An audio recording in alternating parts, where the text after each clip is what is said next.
Yeah, same here, I guess. Sure deal.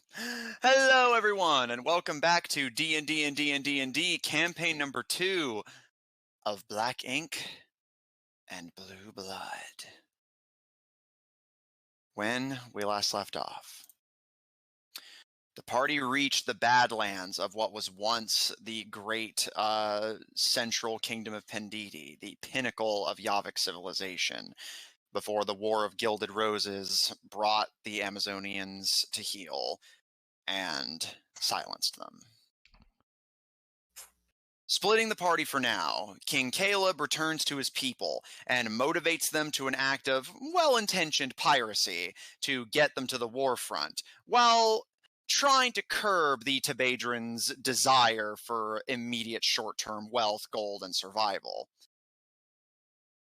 And as Caleb grapples with the ever-complicating duties of being the ruler of these people, the rest of the party deals with their own complications.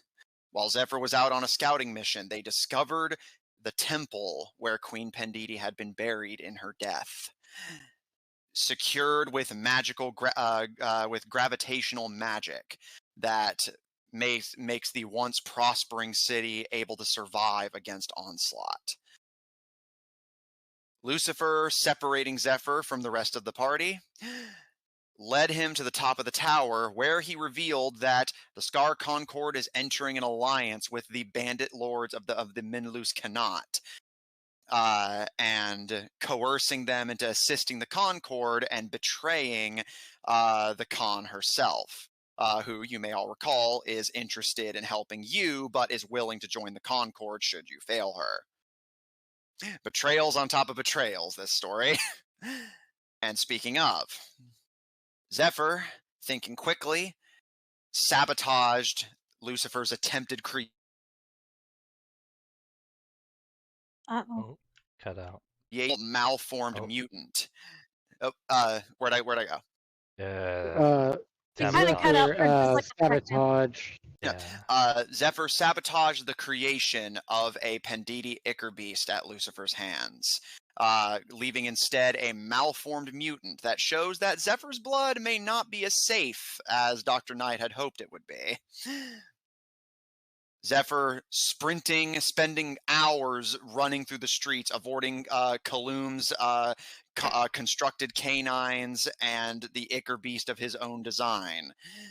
Zephyr finally found a hiding place secure enough to hold down the fort. But on giving Lucien a intended to be very simple and vague indication that Lucifer is not to be trusted, has motivated the Elvish party members to come to Zephyr's aid, where, regrouping with the NPCs, you learned that, indeed, Zephyr is nowhere to be found, but there has been disturbances at the Pendidi Temple. And that is where we left off. And that is where we will pick back up.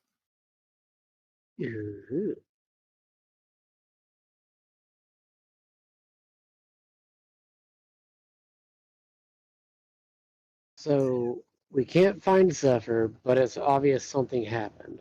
Yeah, and the party has told you that, yeah, there's been some weird shit going on at the temple, and they're interested in investigating. And However, we did meet up with the old Ostley, right? Yeah. Yes. You have now also been joined by Circe, the vampiric elf maiden of Wicket, who was Lucien's War of Gilded Roses counterpart. Slight tension. And when we left off, you guys were approaching the pyramid. Whatshis? Whoa.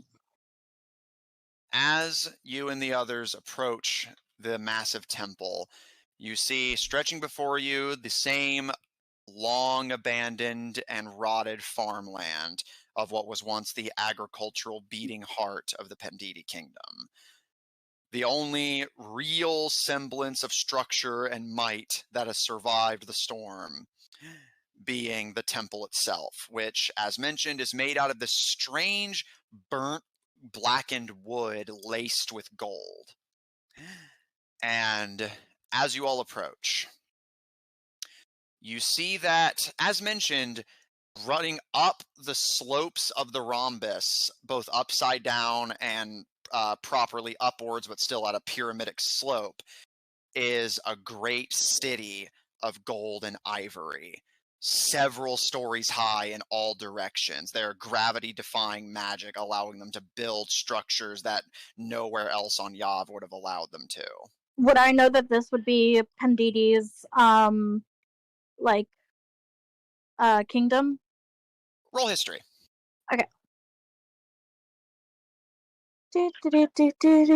History! I'm really good at history. And while you're rolling that, just keep your roll on hand. Whatsis? Okay. As the party Yes. approaches, you can see that at the base of the rhombus is a large double door that laces the bottom of the point of the diamond. You can see that the door is slightly ajar, but caught between the two slabs of wood is a strange dodecahedral ball with various runic symbols carved into it, laced with dots, several of which have bits of metal jutting out of them. At the moment, every hole has bits of metal coming out, but you can see divots where they would disappear if some mechanism was used, presumably. Do I recognize it? The device itself, Yes. roll Arcana. Lucien history? 23. Lucien, you would recall that, yes, this is equal parts a city and a tomb. Originally, the exterior was built. The Pendidis believed that through their manipulation of gravity magic, which is incredibly rare in Yav, through their manipulation of gravity magic, they could, in theory, build essentially an infinite city. If your buildings have no limit to their weight and direction, you could, in theory, make buildings that are omnidirectional. They had these very advanced ideals of mathematics and physics that went over the head of most Yavic researchers. Many of your peers in the scholarly field in Wicket simply believed that, and well, yes, it is obviously magic to a degree, they believed it was simply magic and nothing more. Only scholars like you and your father were able to even come to rationalize that while, yes, magic plays a large factor in its execution, It's better than magic. It's science. Yeah, the core of it is mundane and scientific. You would know that this structure was indeed once a city. However, now with the Amazonian race in Yav on the decline, the Queen dead, it has been repurposed to be a functional tomb. And you recall that the leaders of the Eastern Alliance, after the War of Gilded Roses ended, came together to construct not the exterior, which was built by the Pendicians, but the interior, which most of you have not seen, but Zephyr, it's that area with the platform and the statue. And basically studying what had been left over, every member of the Alliance played a role in its construction. The Menlucians, for instance, decided on helping essentially bury the location so deep in the Badlands that nobody would dare approach, especially with the ban on looting. The Geograns, you would recall, were the ones who figured out how to recreate the gravity device and place it in the tomb to keep intruders out. Okay. What's his Arcana? 17. As mentioned, the Geograns, after the war, had studied Pendician magic to recreate their gravity spheres. With Pendidi gone, Geogr is one of the few places in Yav that can still do gravity magic because of their studies on the sphere. You recognize the sphere that's embedded in the door is a mixture of essentially a locking mechanism, but also a connecting conduit of sorts for the central gravity manipulation. You can recognize the runes that are dotting all of the different sides. Basically, picture almost like a D20 if each number was an arcane rune. And those runes in sequence are what create the exact type of gravity that you want to create. It takes an expert to use this magic safely, as you recall, that were it not for the research of the Gunslingers Conclave, even the Geogrins would take many casualties trying to use this sort of thing. One wrong push of a button and you go flying into the sky, never to return. Or down into the ground, crushed into a mushy puddle. But with all of his, like, because it was already said that he was a bookie, pretty much, doing research to stuff for the Geogrins. Would he know how to use it? In theory. Do you want to try? He's going to put it in his even bag talk for to now. Lucien? Oh, he's just going to hold on to it for now. He's not going to use it. He just doesn't want to leave it laying around. So I'm going to talk to I can't remember his name, the ranger. The ranger. Is he a ranger or is he a rogue? Rogue. Okay. Yeah, the rogue. Little Mr. Sticky Fingers. Yes. Yeah. Sticky. That had his throat cut. Yeah. Do any of you guys know how to get in there? Autolycus looks to Nikong, who gives a slow nod. It is a gateway. To a Tomb Raider, it will simply be the lock that reveals their death. But to us, and she holds her hand out to, if you do, give her the orb. Yeah, I guess it's fair. He'll give it to her. She seems to know more about how to use it safely than he would.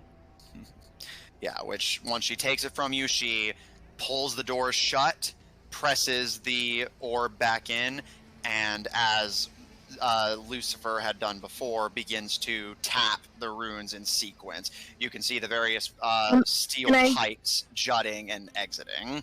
As she does that, can I memorize what she's doing? You have keen mind, you absolutely can. Alright, I would like to do that. Lucien, you watch and study as her surprisingly nimble fingers dot and jab, dodging the pipes that jut out so quickly when it's used properly that it looks like the pipes are attempting to impale her fingers. Is a part of you, again, from experience, wonders if that's an intended part of the design. Even if you use it correctly, if you don't do it fast enough, you get hurt. Yeah, it is probably very much intended.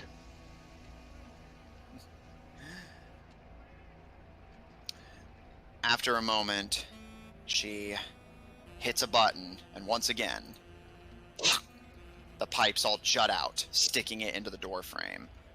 The door drifts open, but she holds out a hand to prevent you from walking in, Lucien, and looks to you, and points to the city above your heads. Jump. Shit.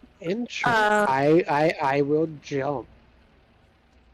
Lucien, you watch as jumps, and the moment he does, you get that twisty feeling in your stomach as your sense of gravity inverts, and your feet plant on the upside-down street above you. Lucien and the others above your head, upside down. I don't know who would find this more interesting and the old Oosly, but there's a look of absolute despair on Lucien's face. Oh, this is like the elevator. Oh no, it's way different, trust me. Is that supposed to make her feel better? He's got the point. Maybe? I don't know. Otto gives a shrug and gives a little dwarvish hop and joins you on the upside-down street. Nikon, Does for he her part... stick the landing? Actually, yeah, he's fairly dexterous.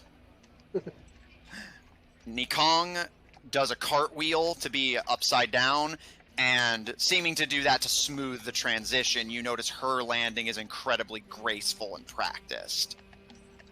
Ugh, I'm gonna fall on my ass. Alright, I'll jump. Can I try to Lucien. catch her? You may. Lucien, as you jump, your sense of gravity shifts and you get that sick feeling in your stomach This is just like the elevator. before Whatshis catches you before you hit the ivory streets. And finally, Cersei, fairly dignified, just jumps and carefully positions herself to land properly on the street above. You now have that trippy sensation of seeing the ground above your heads and the infinite sky below you, as if ready to swallow you should you slip. You can kind of see why the mages who practice this, very interesting. Nikon kind of shoots you a grin over her shoulder, and it is a difficult form of magic. Few use it successfully. Fewer still understand it when they do. Yeah, like, us Kyogres are well known for being stupid and sometimes brave, but even I don't know if I'd be willing to risk messing with that thing, especially after this. Cersei kind of shoots you a grin. Might be for the best. Yeah, I agree. Come on. If your friend's anywhere, well, I haven't known him long, but knowing him, he's gonna be where the good stuff is. And that's probably Yeah. near the top. Do you think you can maybe track him? Look around you, dear.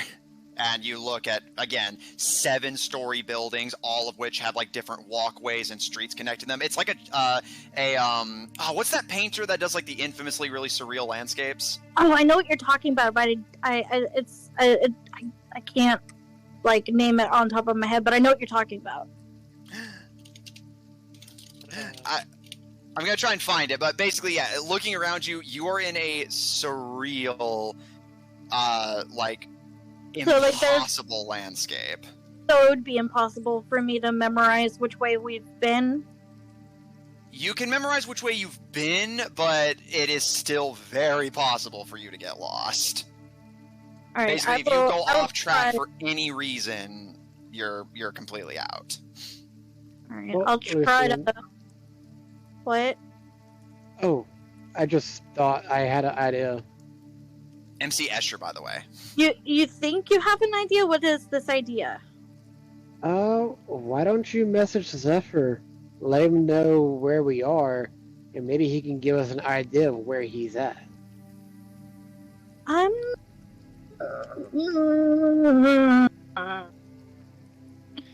It's worth a shot. I've heard of people being lost in here and never coming back. Not interested. Okay, I will send a message to Zephyr. That How means the there's fucking- probably like a how colony of the lost fuck- people how the- somewhere in here. What I'm trying to do is how to fucking summarize. Guess what? I'm here in 25 words. Okay. Guess what? I'm here. Where are you? And I'll just reply. I know. But I gotta do it in true Lucien fashion. Yeah, I was gonna So- say, the problem is that Lucien is not that concise. No, she's not. Not even a So, little. okay. I got it. So, you know how you told me you were fine? We kind of came to you and would like to know exactly where you are. That's exactly 25 words. Alright, Zephyr? Oh no, You're- I'm hearing voices again. Yeah, Zephyr, about... God, it's been an hour for Yeah, I was gonna say, after about 45 minutes to an hour since you last got a message, you hear that from Lucien. It's the deep sigh. Bye. It's the Fair. deep sigh. It's the deep sigh for me. Yeah.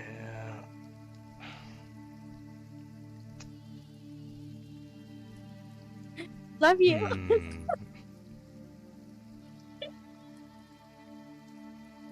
Oh. My location is unknown.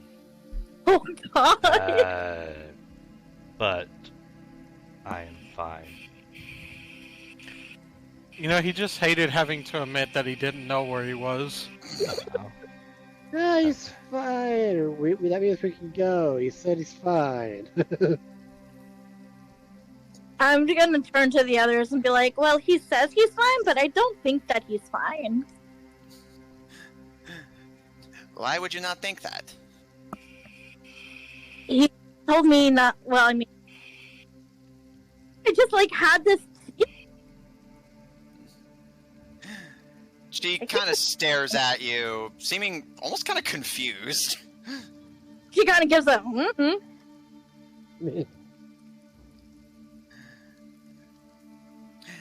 Maybe your friend has a plan. He usually does, but I don't think that it's necessary to, like, do it by himself. He's just always by himself. I guess I just wanted his help. Did he ask you to help? He specifically told me not to. For the second time tonight, Cersei stares at you before looking down to Otto and at Nikong, and yeah, I definitely see what you mean. Right, it's really unsettling. Bizarre. And just kind of does that eyeball. What are they talking? What are you talking They're about? saying we're very similar to what they were like. I know what they're saying. It's stupid. Your confused expression says otherwise. She crosses us up. She would Well- never admit that. Now what do you think we should do? Since apparently he doesn't want help. Cersei kind of gives a That's what sigh and Help. kind of considers for a moment before. Well, he cannot give us his location for risk of our enemies finding him first. But perhaps I can track him. Oh. So this is Nosferatu speaking, right? Yep. Ah. Indeed. Zephyr, Yeah. I also just legitimately need a reminder. Were you wounded at any point during the previous night's encounter? Previous night's encounter? Right, as in, like, yeah, whenever the monster was chasing you. The last section. Oh, yeah, I was like the couple. Bear in mind, hours. it's starting to get to the point where it's almost early morning. Yeah. I mean, the creature did hit me. Yes. Okay.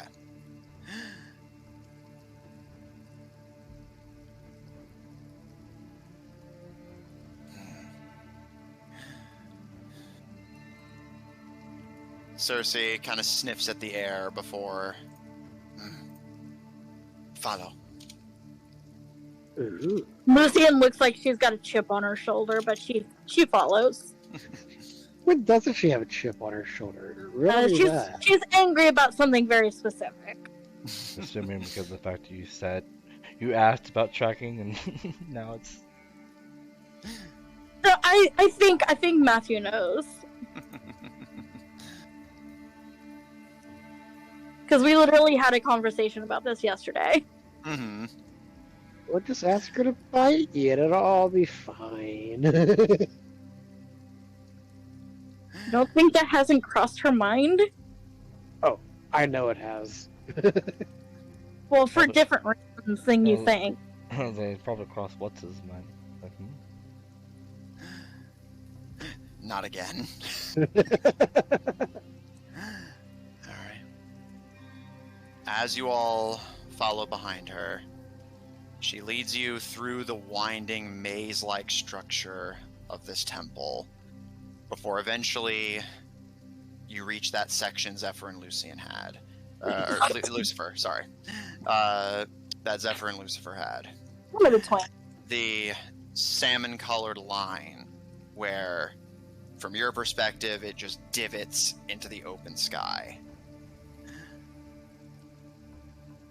Cersei pauses and looks around in confusion. The trail keeps going. But Nikong kind of puts a hand on Cersei's shoulder and... It is safe. Watch. And from your perspective, she steps over the side, falls, and vanishes. You love science. Well, I'm not going to get outshone, so I will follow her direction.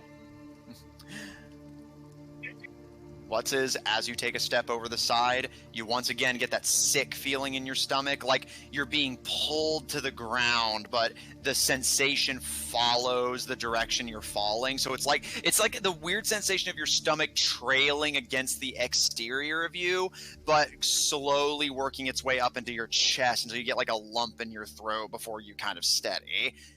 And you see that you're in a new stretch of seemingly infinite, maddening city design. Interesting. I want to try to land this, stick the landing this time. Which is, easy enough to do. You kind of find your footing with only a very slight stumble, catch yourself, and Otto and Cersei follow not long after you. Lucien, do you follow? Yeah. Complaining, muttering to herself, quietly so nobody can hear her. We just hear something about elevators. Cersei looks to Nikong with a slight smile, revealing a set of wicked-looking teeth. Your people's ingenuity is incredible as always, Nikong. Nikong gives the Nosferatu a smile and a small nod of the head.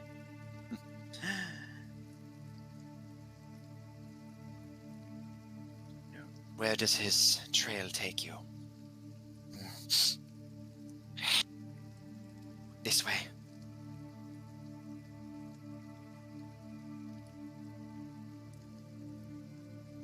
Zephyr. Yeah. Are you attempting to rest at this point? I will take at least. I was thinking about it. I'm gonna take a short rest. Okay. And when would you have wanted to start this? Since you've had like about an hour and a half to yourself now. I would probably want to start it like again once I felt like the coast was clear. You know, maybe like Okay. 2 or 3 minutes after. Other than some very slight jolting from the occasional sending, easily done. Go ahead and give yourself a short rest. Yeah. Let's do this. Get these very often. Let's do 1. In the meantime, Whatshis and Lucien, is there anything you'd like to do or say as the Priosli lead you further into this maze of streets and walkways? Say no, but I will be keeping an eye out for the Icar Beast creation. What Icar Beast creation? Yeah, you don't know about it. No one knows about it. No one told him. No one told him. I thought we were told. Nope. No. All I said was never. Don't trust your brother. Well, in that case, I would like to just keep my eyes out in case, Lucifer decides to show up. All right. Well, in that case, since I don't know anything about that, I will just keep an eye out for danger. Noted. That's normal enough of him. Yeah, of course, yeah. Easily done.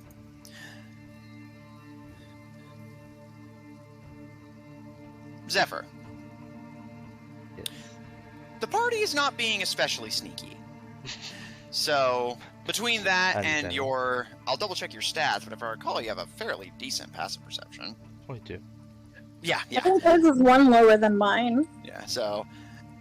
Zephyr, after about an hour and a half to yourself, resting, sorting your items, and only being interrupted by the occasional sending, you hear a very familiar noise reach your ears.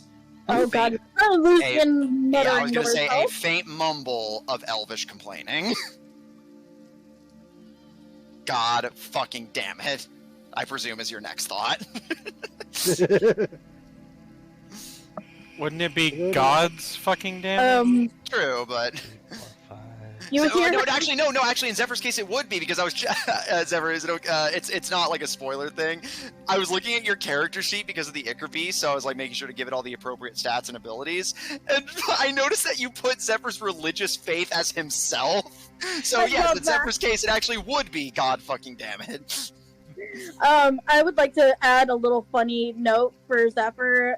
You hear her muttering something, even her teeth are purple. God. Zephyr, glancing out the window that you had taken shelter in, you see about 3 stories below you, the pre-Osli and the neo-Osli walking together, sans Caleb, through the streets of the city.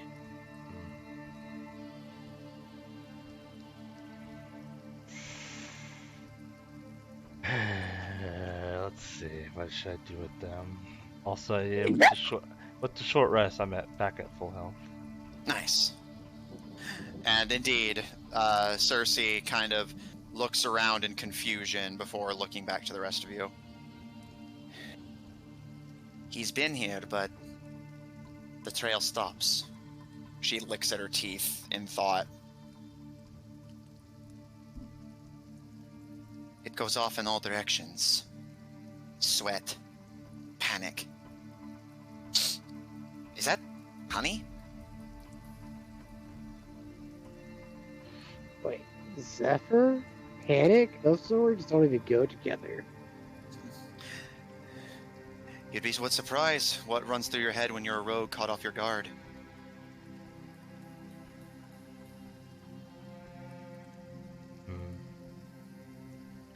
I'm not sure if I say panic, but I have I say it out loud. Yes.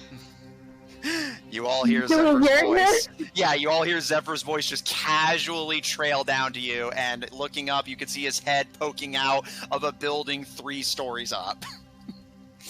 Oh god, Hold it! found you. Ah! There you are, you scaly bastard. We're glad to see you are well. Are you okay? It's just like, I know you said you were okay, but like, I don't know, just I don't know. Are you actually okay? I am fine. I don't like how you said that.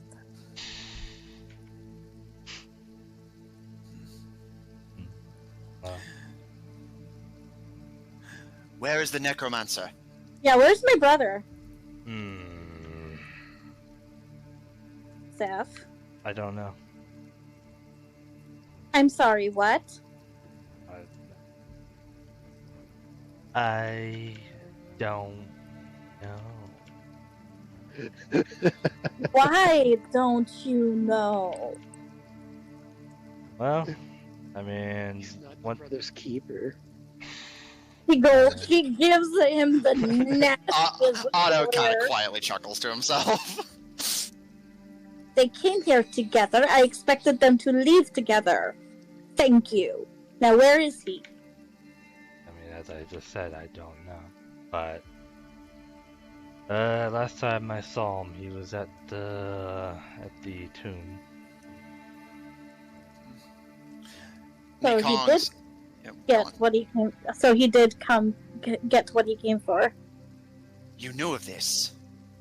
I tried to tell you people, but you didn't want to listen. You told us nothing of this. Me too. Like I said, you people don't listen. I say shit all the time, but like I said, you people don't listen. I'm kind of with the NPCs here. I feel like they didn't say jack shit about this. No, yeah, they are absolutely right. No, I did. You genuinely didn't. You I talked with them in a genuinely code that did, none of the party could understand. No. You I did. said you it- nev- I said it in common, and then Lucifer was like, "Don't sell me out, bro." But even then, you just said, like, you gave a vague indication, which Lucifer then brushed off, and the party just didn't question it. And even then, you didn't go into detail. I was like, So, you did tell Zephyr, that's about it. That's not saying much. Because Lucien's secretive, and she told the other only secretive person in the group.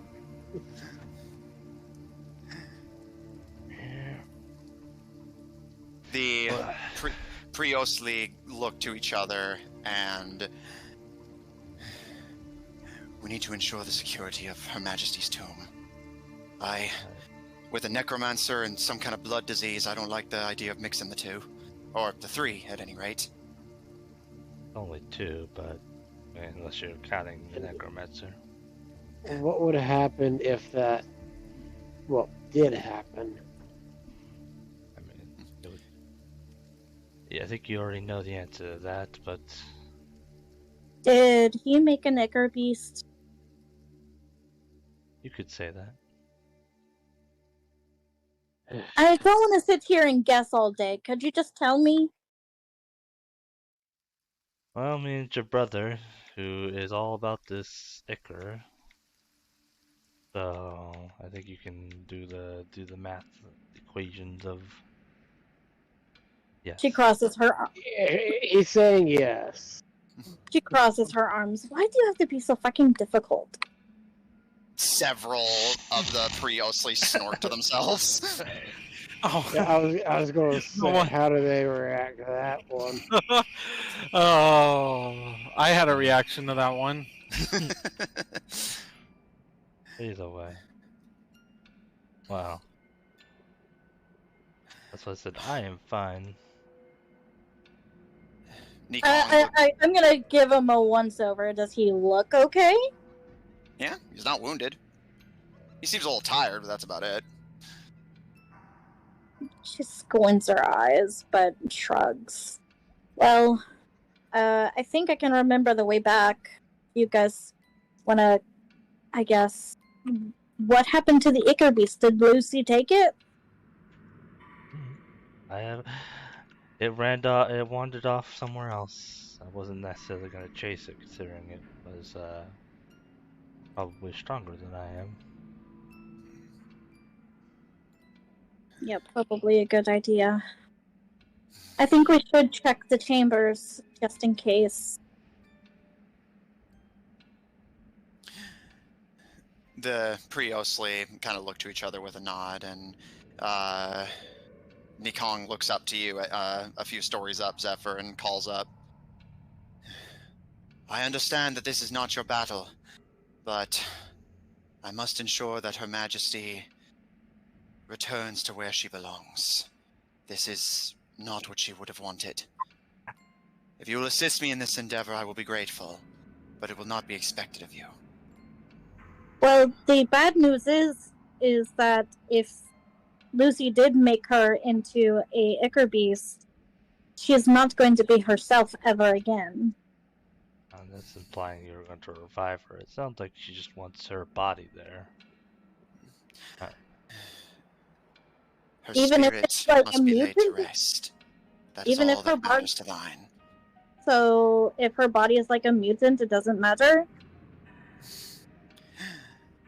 Nikon kind of stares at you with like this almost incredulous look.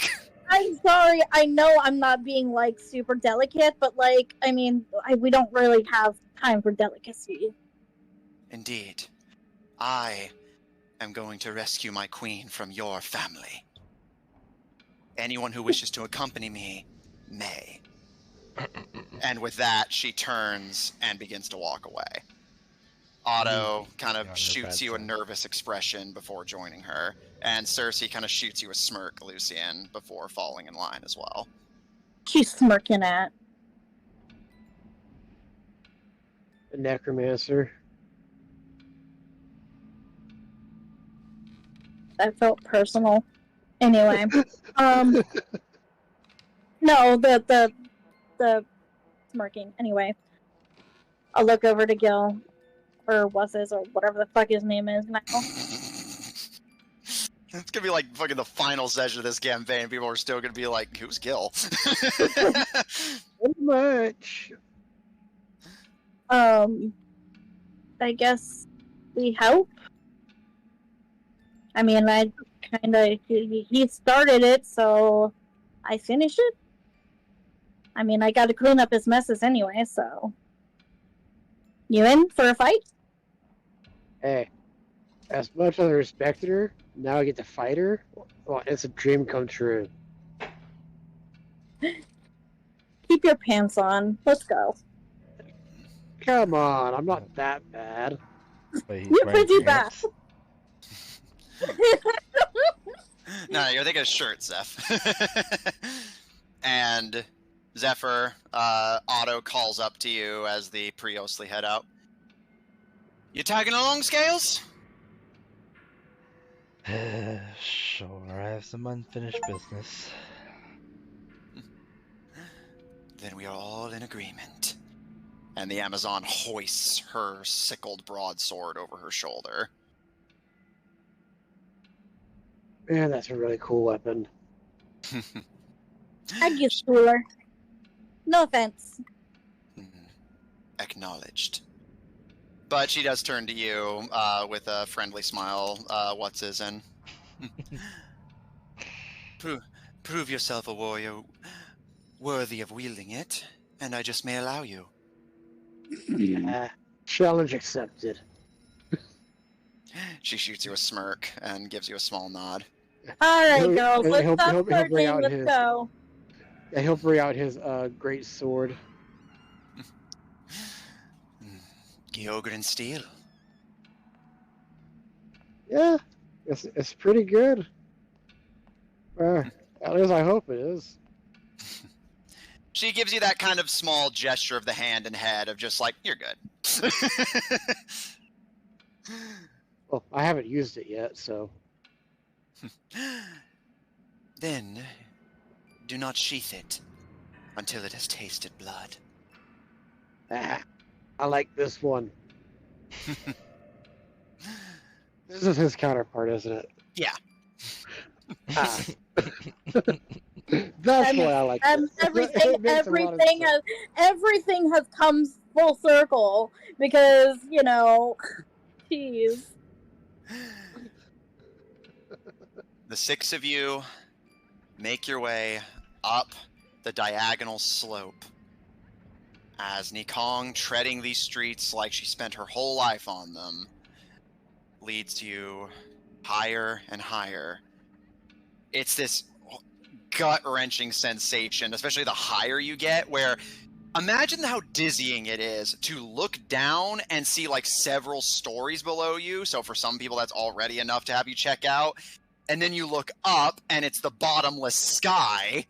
And then you look around you and everything's diagonal. Vertigo City.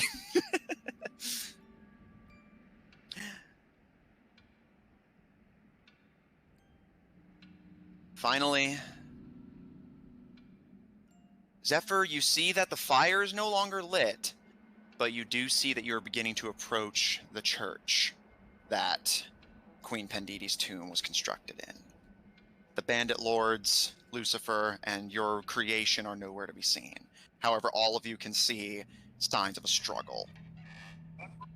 Blood spatters on the wall, black and red alike. A huge puddle of ichor in the center that still bubbles and oozes. And the door leading into the tomb. Matthew, Yes. I would like to take one of my empty vials and scoop up some of the goop. Noted. Whatshis, Zephyr, as Lucien stops to scoop up some ichor, just note that you have a Queen Zephidi ichor sample. Yeah. You see that Zephyr, where they had thrown their head and shattered the archway, has caused the door to collapse in the interim. So now the entry into the tomb is wide open. I guess I should warn y'all, seems as though the tomb is, with this whole effect of all these things, it seems it has a more gravitational pull. Whatever. Nikong gives a nod. It was the last of our defenses in the event any of Yav's people broke the treaty. If any violated her tomb, the orb would take them. Yeah, I hate to say it, but it doesn't look like it worked too well. She gives a kind of foul expression, and only somebody who has knowledge of our people's workings could have told these... Could have been Volt. Volt. She tilts her head in confusion. This is my brother's boyfriend. He goes by Dr. Kaloum, but we just recently learned his real name is Volt or something like that. Yeah, the one that stole the technology that y'all were looking for. The Johnson and Conclave one. Well, and he looks to you and his old comrades alike. Seems that we really were destined to cross paths. Oh, don't you worry. I have plans for that man. The murder is just in her eyes. Yeah, that one's mine. Oh no, not after what he did. We can all take turns. He killed me. He and he wants to kill my family. He also killed Lorcan. Don't you remember Lorcan? Yeah, I remember. After what he did to Raccoon? Yeah. So I don't forget. Lucien kind of pushed him over the edge, if I remember right. Yes. Yeah, she did. Yes, but she's leaving out that part. I know she is. She always leaves out the part where it paints any blame on her. Welcome to nobility. Cersei opens her palm, and you can see blood begin to swirl around her palm as she stares into the tomb. Well, I'm not getting any better.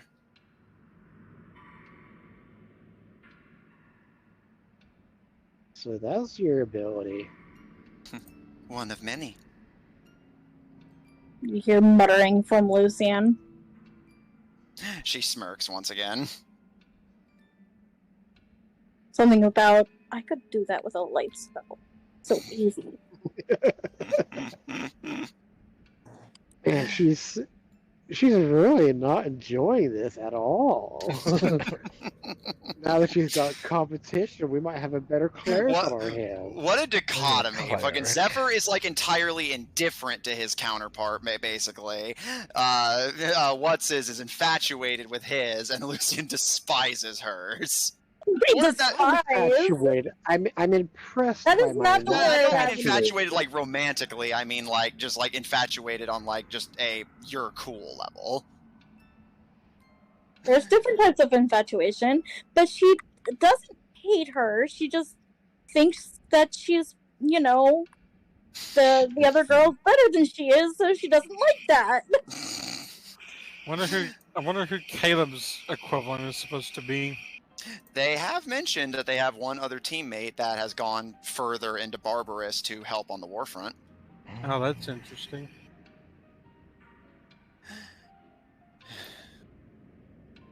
Are you all ready to enter the tomb? Yeah. Yeah, I'm gonna stride right in there at this point. He's ready to go. Okay. Well, I guess I'll preemptively rage. Noted. Knock off a use of rage. What's his anger pounding through you? You and your allies cross the threshold. I do have a map for this, which you may view on the Roll20. Oh, an interesting fact. It's actually not actual anger for him anymore after he got his fix. It is now more of just a calm, neutral feeling. Interesting. Noted. So in that case, Whatshis, as a sense of calm overtakes you, the three of you step in. You may arrange your tokens to be positioned however you wish. You find yourself now in the interior of this great rhombus of Pendidi. Stretching ahead of you, you can see you're standing on a fairly narrow platform that stretches out into the center of the pyramid and ends in a rhombus-like horizontal shape, upon which is positioned a pedestal that contains the sarcophagus and a statue of Pendidi herself, a massive, beautiful Amazonian warrior with a spear in one hand and shield in the other. Gathered at the base of the statue, you can see three people. The bandit lords, all dressed in black, and the two constructed canines of Kaloum's design. They are all standing at the base of the pedestal, where at the top of it, you can see Zephyr cradling its overgrown skull in its arms and staring up at the statue. Guys, maybe I can talk to it. Just give me a second. I'm gonna lower my body so I don't seem like a threat. Okay. And I'm gonna try to get closer. Kind of like how I saw Dr. Knight approach her babies. All right. Do you wish to be stealthy? No, I'll let her know that I'm there, and she'll just be like, "Hey, I know that you're confused right now, but I'm here to help you." All right. While you're doing that, Zephyr, what are the two of you doing? I am going to keep an eye on those bandit lords. Zephyr, what are you doing? There's 3 bandit lords, right? Yes, 3 bandit lords, the 2 dogs, and Zephyr.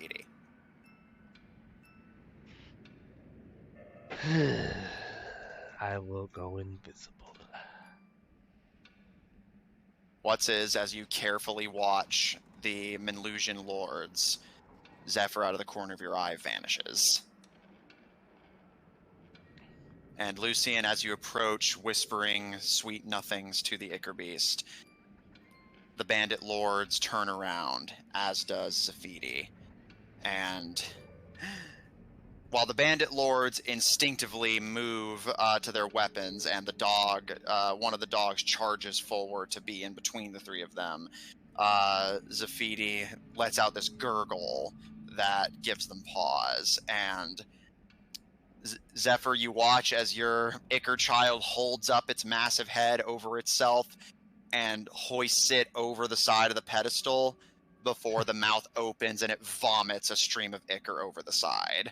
I know.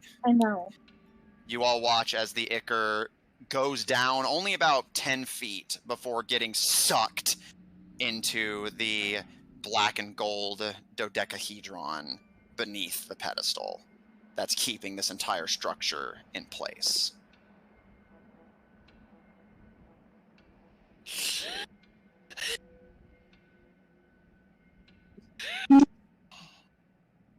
I know it's gonna hurt, but I think I can help you.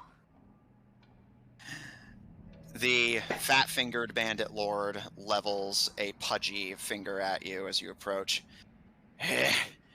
You're not supposed to be here. I'll kind of glare at him. Often. Excuse me, I am an Alephik here. I'm allowed to be here. An Alephik here. The dark elf woman speaks up. Ah, shit. Is that so? Maybe. What's it to you? An opportunity. I can help her, you know. With what? I mean, she's a gurgling monster. I can probably help her. The three kind of look to each other, seeming confused. The one with the tentacles hanging out of their sleeves tilts their head. What more do they need? Well, it can't talk properly, so that's number one right there. Well, yeah, you don't want a sword to talk, do you? Seems like it get kind of annoying. Sword. So y'all don't even care about it. Y'all just want a weapon. The fat-fingered man clenches his fist and stares at the two of you. What other choice do we have? You've seen what's happening out there. And yet we still fight. And yet you're resorting to this? Defiling those that you should respect? She hasn't done anything for us lately. He died in the last Great War. That was more than enough. More than what anyone else did. Why do you think we set up all this in the beginning? She earned her rest. There wouldn't have even needed to be a war if everyone had just stepped aside. The drow woman looks to the side and crosses her arms and kind of tapping her fingers against them irritably. That's not true. I mean, this is Yav. We're always fighting. If it wasn't this war, it was going to be another war. Exactly. Someone needs to do something. We need to show people that there are other ways. And we will show them. They gesture to the monster on the pedestal. That is not showing them. That creates fear. Do you want fear and panic? Because you know what people do when they fear and they panic? They become violent. And that, will produce more war. And that's what you're trying to avoid, right? You remember the ball, don't you? Of course. If violence feeds more bodies into the grinder, our army grows, and only the dead need to fight. Our people will be safe. How long? You can't control them. We don't need to control them. Walls and water will separate us from the tide of Ichor. It won't. It won't.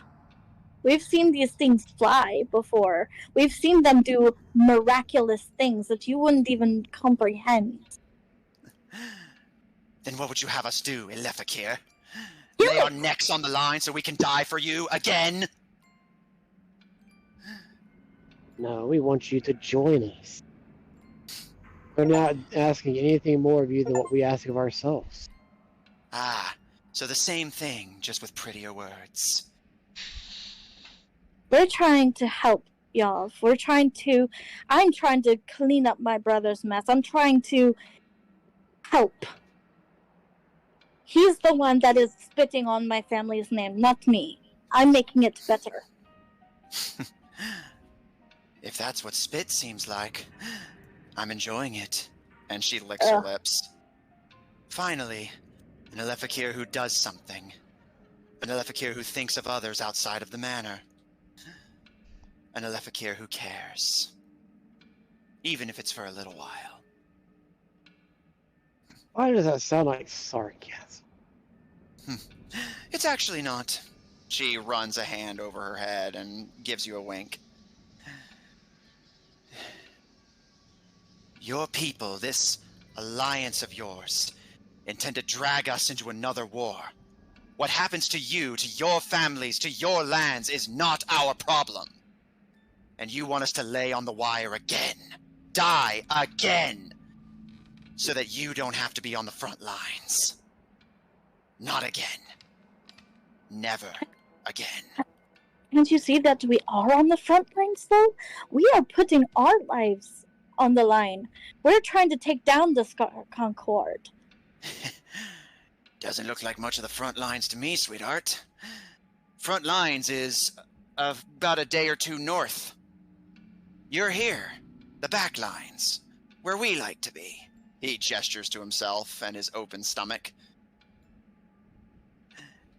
Trying to Sergeant Harpoon sabotage. is over there. We've got a whole army going that way. And we have a whole army ready to meet them.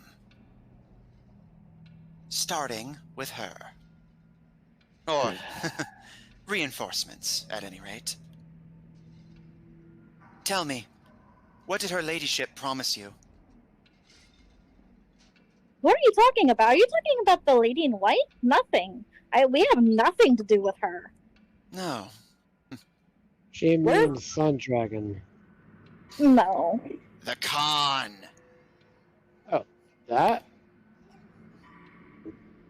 Nothing as far as I'm aware. Then you're fools. Tell me, in your southern lands, Tabedrans, right? He scratches at his neck. Tell me, they ever done anything for you when it didn't benefit themselves? Actually, yes. Then you're just as stupid as you are pretty. Nothing, it doesn't surprise anybody more than me, actually. I mean, Zephyr saved my life. He saved several lives.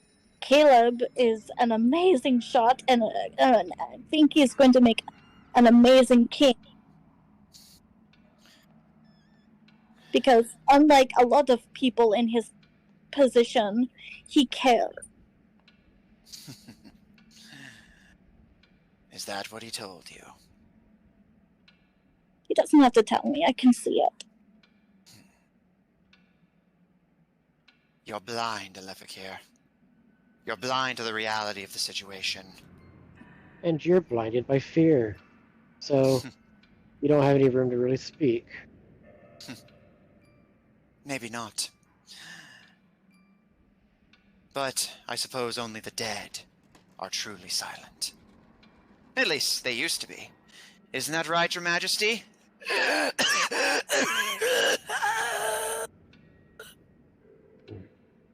Please. It doesn't have to be this way. So which side will you choose? Whatever the lady in white, has to offer you, it's not real. None of it is real. Alephakir. She glances over your tattoos. Geogrin.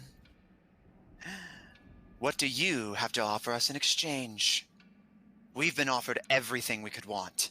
Safety, riches, power. Our lands will finally be ours. Finally be safe.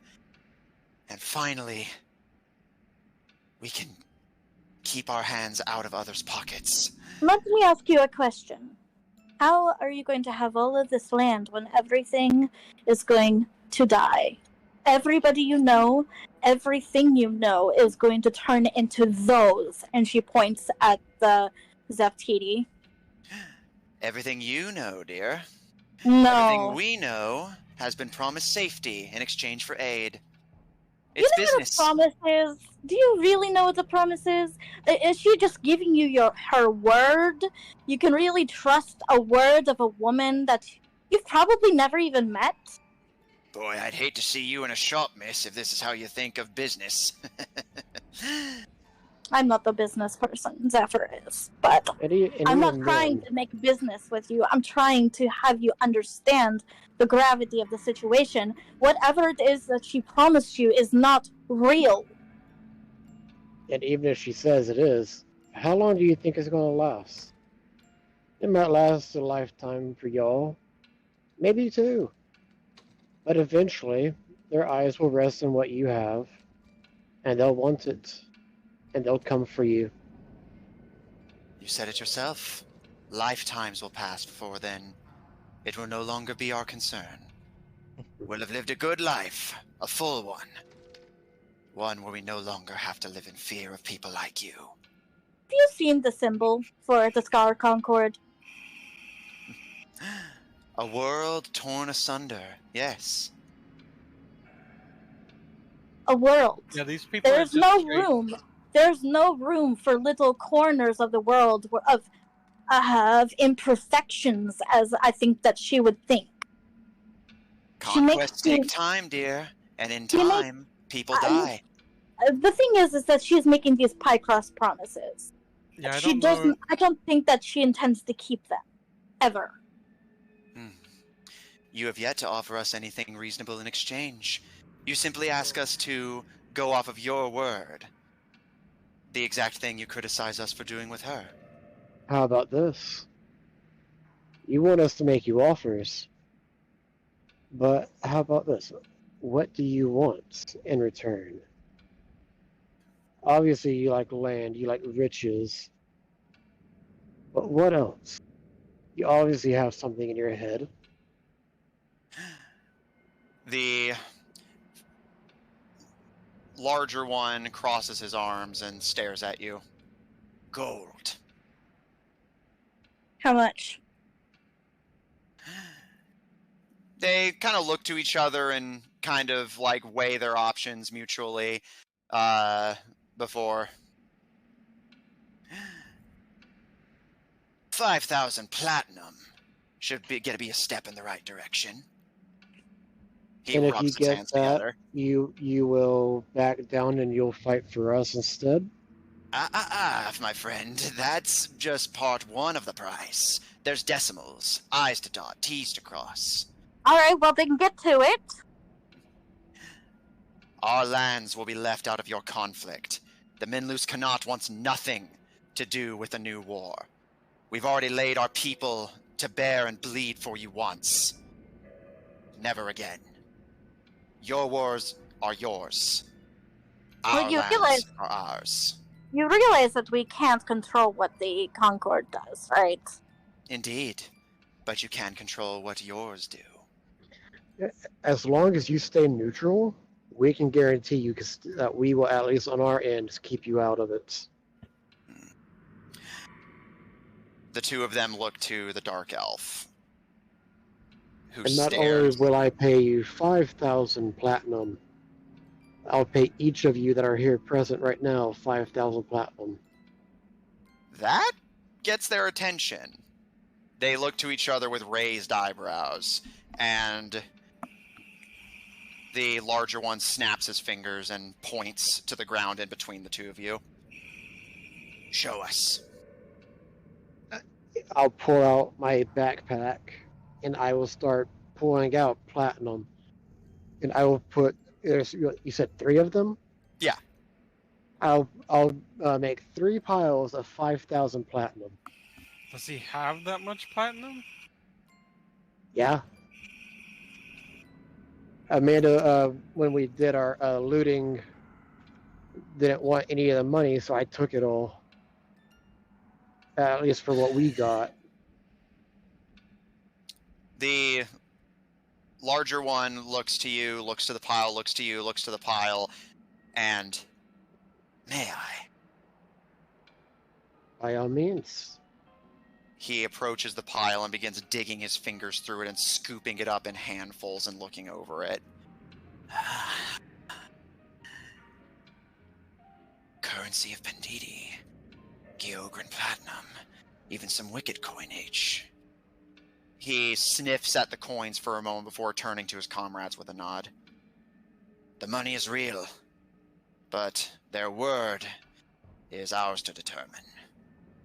He scoops up his share of the 5,000, but takes a step back as the betentacled one steps forward and...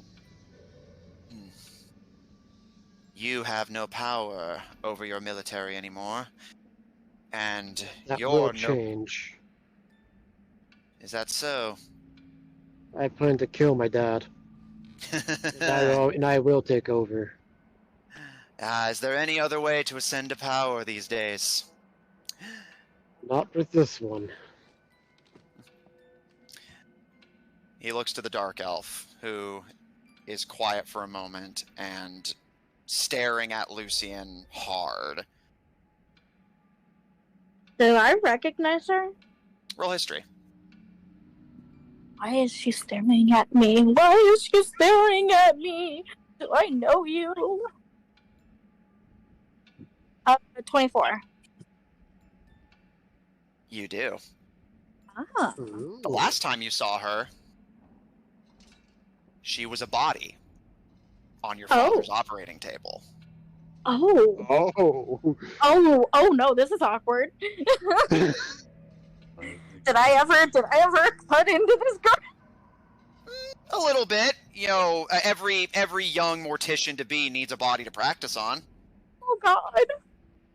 She kind of just frozen in place when she realizes, wait a minute, you're supposed to be dead. How things change. Well, don't worry, I'm supposed to be dead too. I hear it's going around. Final condition. She lowers her head and glares at you. You will swear on your gods that no Minlusian blood will be shed on your side of this conflict.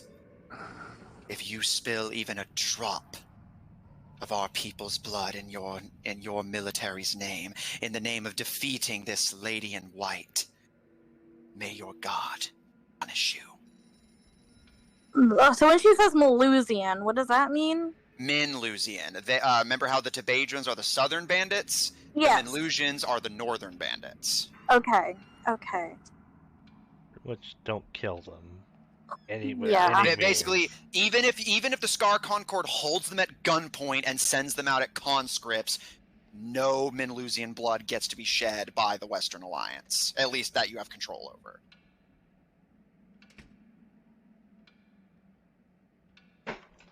I think that's reasonable. I do too. And, as long as it's within my control, I will do what I can to make sure that never happens. Is that an oath? I will say one thing. If they attack us, we will No. defend ourselves. There will be no negotiation on this. No Minlusian blood to be shed. Ever. Or there's no deal. So they expect them to just, if the Malusians join the Concord and attack, to just let them take whatever the hell they want? Or at the very least, just don't, Right, you guys don't should use lethal legit. means. If Caleb was here, he would have shot them by now. Of course he would. There's, Well, you're not here, so. there's 3 of them, though. Well, 3 of them, 2 dogs. Hold on. Let's see, Lucien, there's already 3 of the party there. There's also, 3 more people who are part of the other group? Yeah, so basically it's right now it's a 2-1. Yeah, we could win Okay. this easy. Oh, no. It's just, do we want to do bloodshed? And we already have they already have a deal with the current leader of Men Loose for them to be neutral at Well, least. first off, I think it's a 1-to-1. Isn't there the dogs and Yeah, the... the 2 dogs. dogs, Ichor Beast, 3 bandit lords. 3 of you, 6 enemies. do animals even count at these levels? Yeah. Yes. Remember, these aren't just animals, these are robots Robot, Kaloon yeah. built for war. Yeah, they're not... Well, there's 3 of us and 3 Ostley as well. Well, the old Ostley, so That's what I'm there's 6 saying. to 6. As I say, So 1-to-1. at best, it's a 1-on-1 for every person.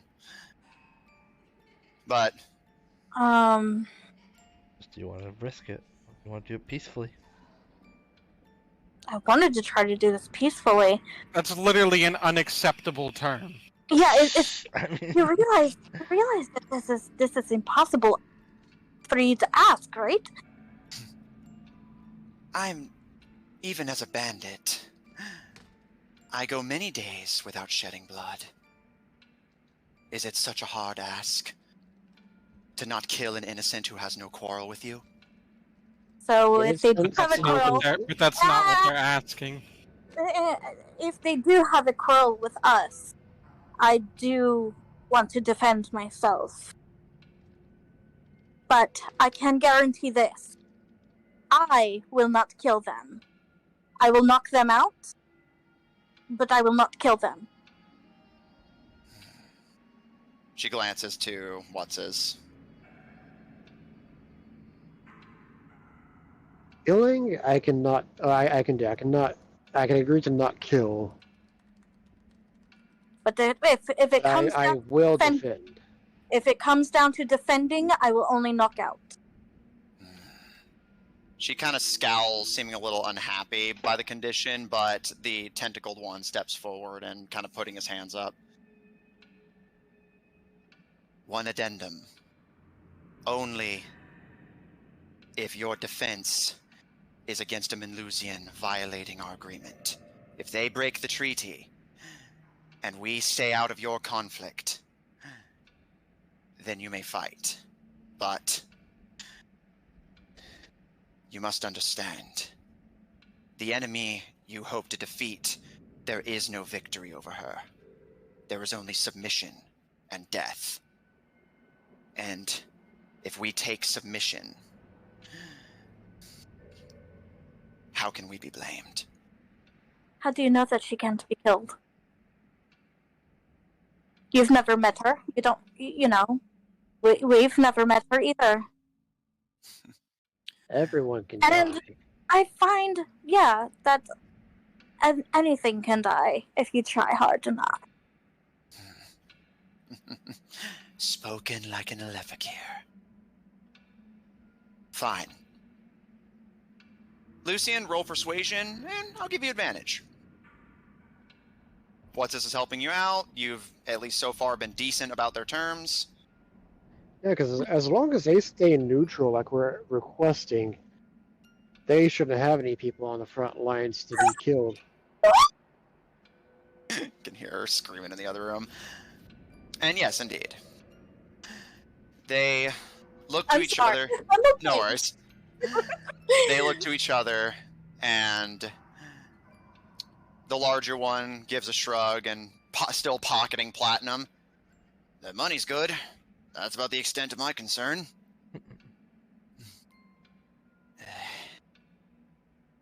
If it's within the confines of the treaty, my lady, I think the terms are fair.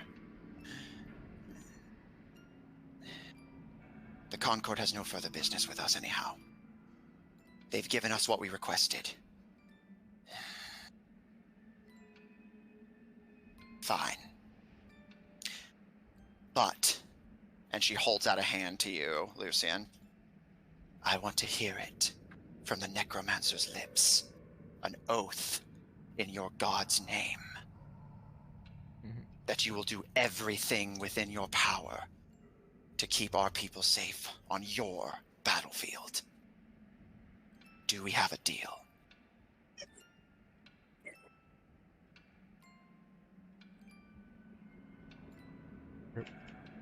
It's literally what I said, right? Okay. She'll take the Dark Elf's hand and kind of meet her eyes. I swear I will do all that I can to keep your people safe. Say their name. Yeah, names have power.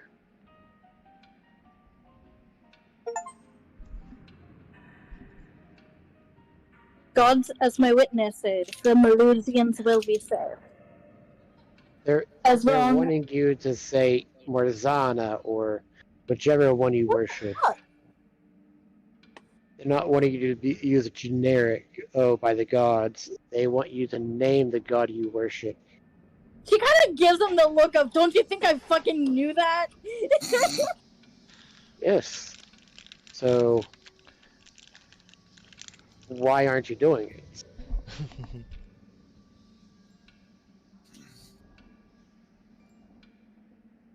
Swear to her, necromancer.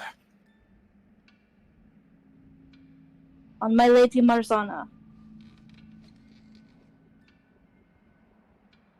And may Veles punish you if you stray. You feel this this like pain shoot up through your palm, the veins that run through your fingers tingling with the warmth of a divine fire as your oath is spoken, and the god Veles will hold you to it. Which one is Phalus? Roll religion. I will make a note from my keen mind to message Caleb later because he's going to need to be informed. Let's see, religion. Well, I was going to say, it's a good thing Caleb 17. wasn't here, so he did not make any kind of agreement, nor was But that privy means to if it. Lucien doesn't stop you, then Lucien still gets punished. Well, they said Everything if within her Lucien- power. It is well within her power to intervene and try and stop you. She can't tell Caleb what to fucking do. No, she but can she can. literally wrestle him to the ground, knock his ass out if she has to. Yeah. Well, Caleb already has contingencies if she gets in the way. So much for Caleb becoming a better and good ruler. Hey, he's a good ruler Yeah. in that no one will get between him and what is best for Tabedra.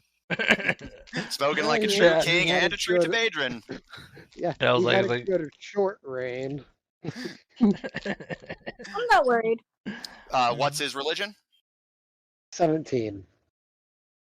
Veles is one of the more powerful gods of Yavik pantheons. They are the god of many domains, most notably the earth, the water, livestock, the underworld, and in this particular context, you would know that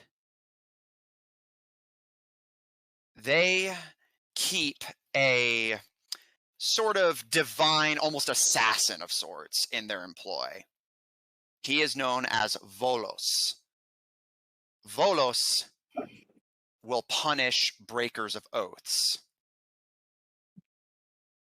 Those who break their oath, at least Whatshis, if the stories you've heard are true, will fall prey to disease.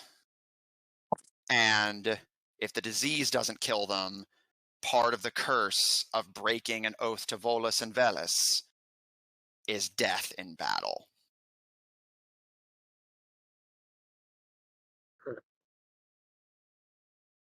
And then between Volos and Morzana, which one's the stronger of the two?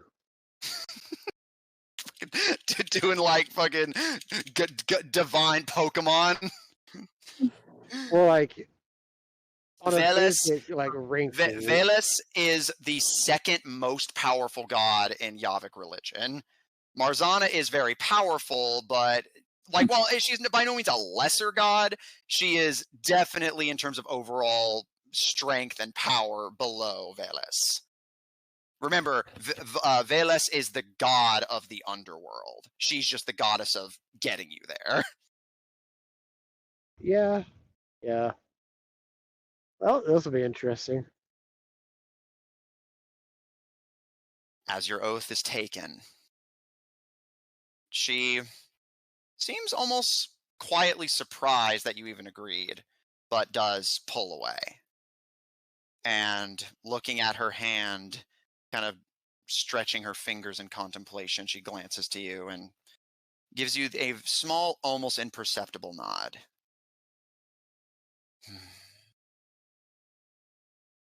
I'm going to fix what my family's done. Funny. I'm going to make what the Alephikir's name is supposed to be. She thinks for a moment before leaning forward and whispering to you in Elvish. What something is supposed to be and what it should be are two different things. She steps away and looks to the other two. My Lord Mint, my Lord Rosefield, we're leaving. What about the She- monster? Go ahead. Can we dispose of it? She waves a hand vaguely. By all means. And you may tell the Khan that, well, you may tell her nothing. There's no reason for her to know of this, is there? Tell her what? Y'all have been loyal the entire time.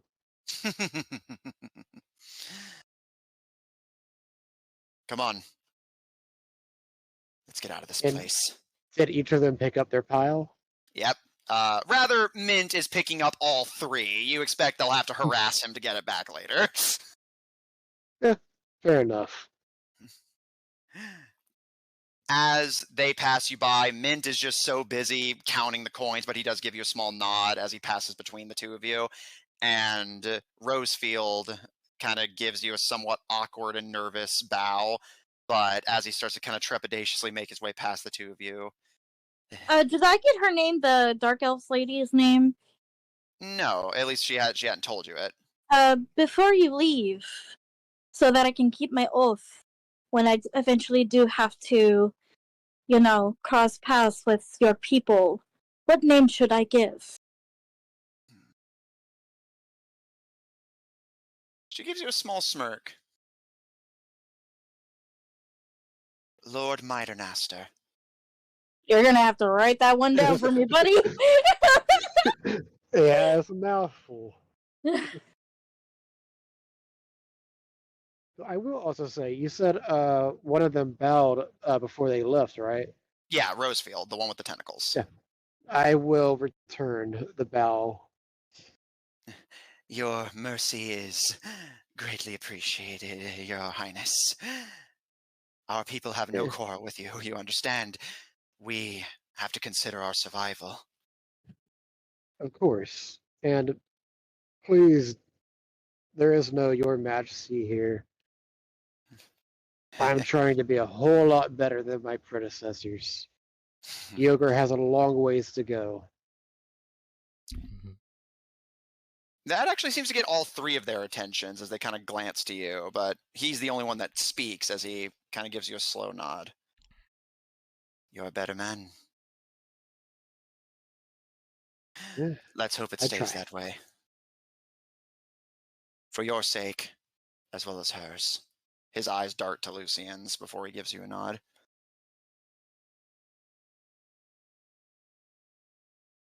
Yeah, that is fair. What are the dogs doing? They, you notice, have been staying at the base of the pedestal, Zephyr. One of them staring up at Zephyr, the other one watching the interaction go down. And while they were kind of quietly growling, seemingly at the bandit lord's behest, they had not intervened, but they do not make to follow the lords as they leave. Are they staying put? For now. Huh. And I'm gonna look at These them were- as well once they leave. they were created by Kaloum, correct? It wonder- seems like a similar design. I wonder if he can see us through their eyes. I want to speak to the robots. I was gonna speak to the robots. Yeah, Yep, both speak. Yeah, I was gonna say you both may. Talking's a free action. You said it first, Jeremy. So I'll let you go first, honey. I'm just going to look at him and say, Kaloum, I'm fairly sure you're watching us. You have a bad tendency of doing so. You had your fun for the time being. Will you, go away for now? Shoot. Wow. Shoot. I'm gonna kill you. Roll persuasion at disadvantage. God! Why is this a thing? Let's see, you said persuasion. Persuasion at disadvantage. Yeah, because he fucking hates you. Yeah, he hates your fucking guts. You fucking forgot that shit, I bet. Oh, no, I did not Yeah, it's forget. just it's worth a shot. 18.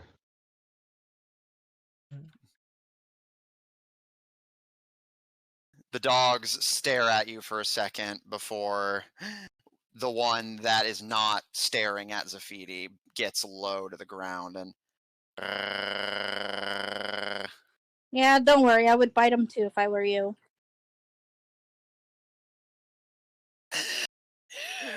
Where? As the head swivels around, looking around the room, seeming to have just processed the leaving of the bandit lords. Oh, don't you worry. They're gone now. Where? Mother. Oh, you mean...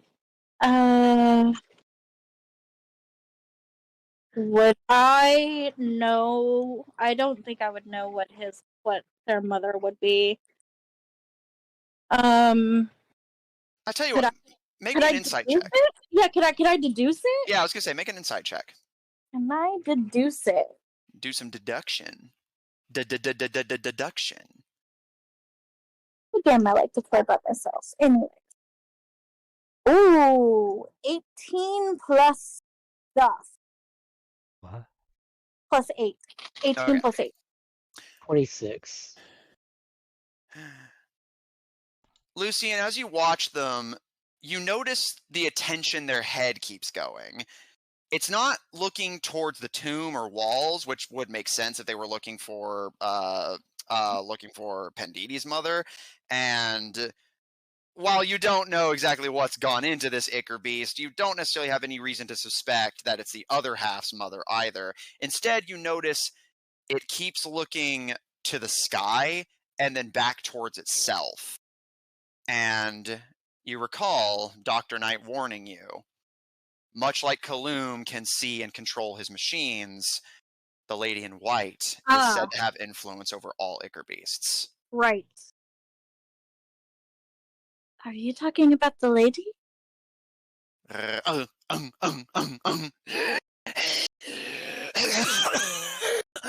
Mother, where? It Sorry, starts stumbling towards the edge of the pedestal, trying to walk off. Calm down. It we're gonna do rolls this- off the pedestal and splatters at the base of it. The dogs kind of sniff at it curiously. If we're gonna do this, we gotta do it now. It's up to the I can't remember her name. I'm gonna look at the one with the sickle sword. Yeah, Nikong. Yeah, they were your queen, right? She looks at the choking monster in disgust. I told you. Silence. Like I said, nobody fucking listens. I will push you over the edge of this pedestal myself. Silence your tongue. She may be a monster now, but she is still my queen. Which is why I asked. What do you wish to do? Her spirit must be laid to rest. And if these machines were really made by this Volt person, it seems like they want it for themselves. They the will dogs fight. close protectively around the Ichor beast and growl at all of you. Bad dog. You're a very bad dog. You, Peach. Don't give me that look. Yeah, no, I've been there. Whenever I have to like do something cat related, my cat always looks at me like I'm a weirdo.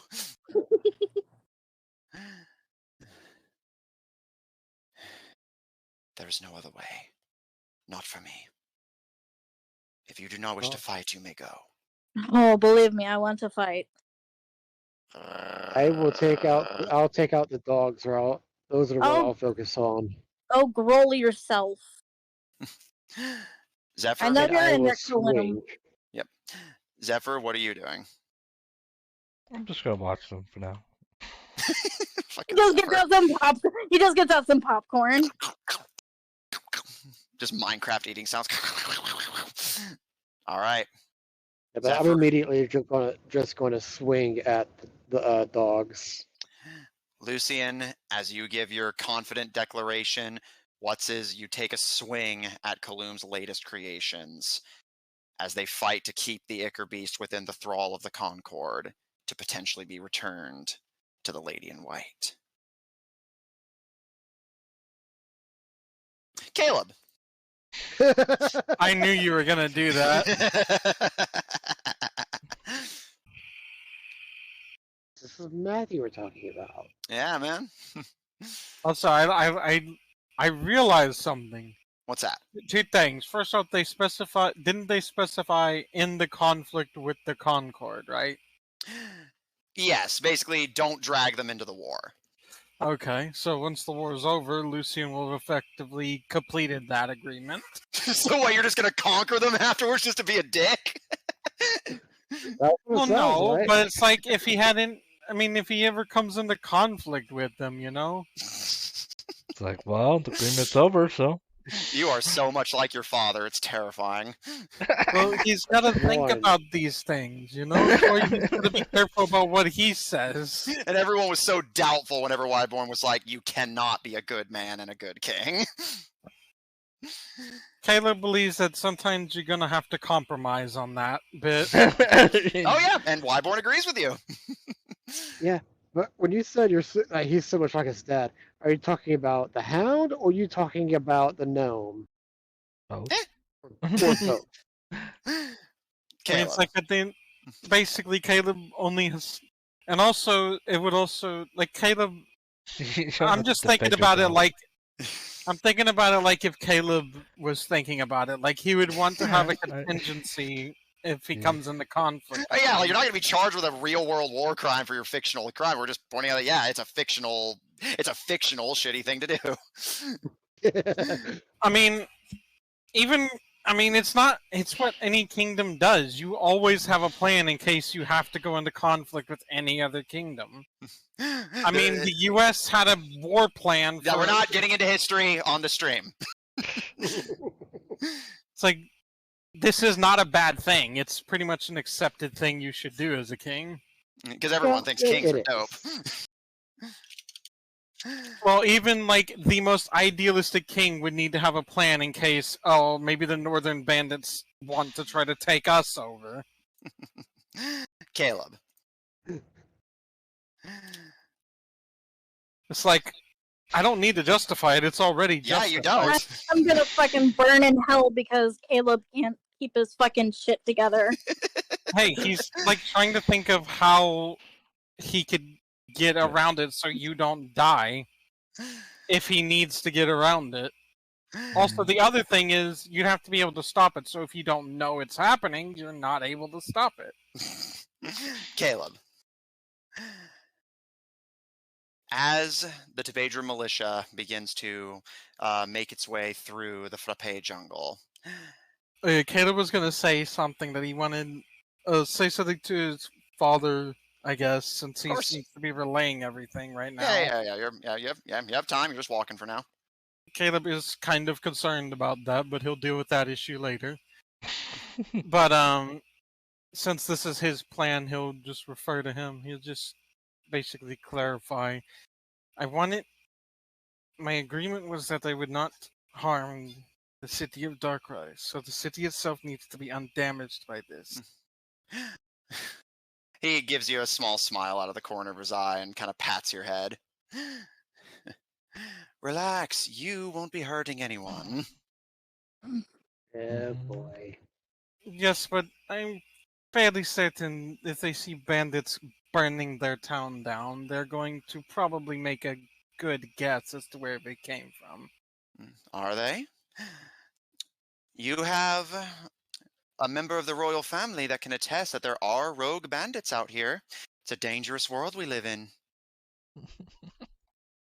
I just want to make sure we uphold this. If we want Tabedra to be able to do more things than just survive, we have to have respect. I'll remember that, Caleb. And you think this is how you get it?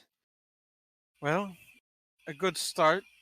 It's a pretty good start to get respect if you stay to your word. If we can make deals, we can get into better position.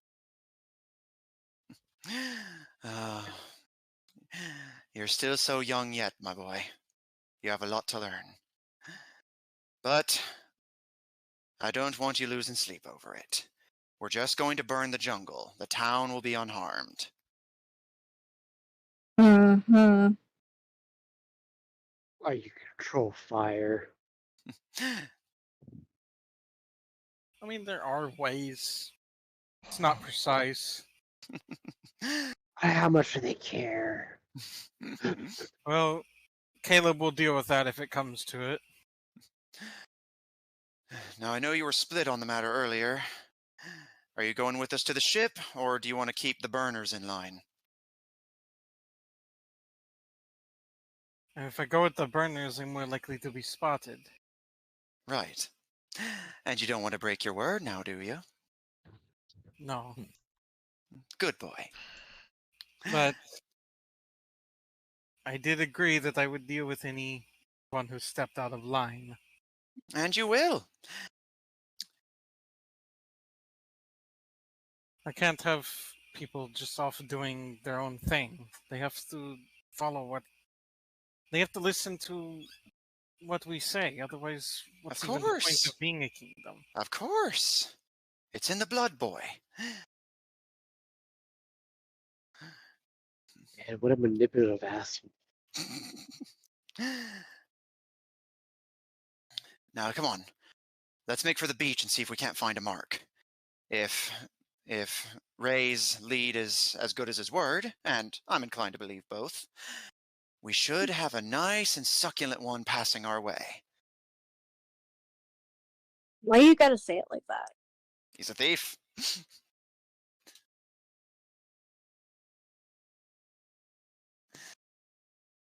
Caleb, do you follow? Yeah. All right. You, your father, Rahutai, and the 11 recruits that will be assisting you on this job divert from the burning section of the army and split off. Your group hugging the coast, while the rest of them head further Yeah, inland. at this point, Caleb will put on the manta ray cloak and we'll make sure the hood is up and all that. You know, making it a little harder to see him. Mm-hmm. Like a stingray Batman. Yeah.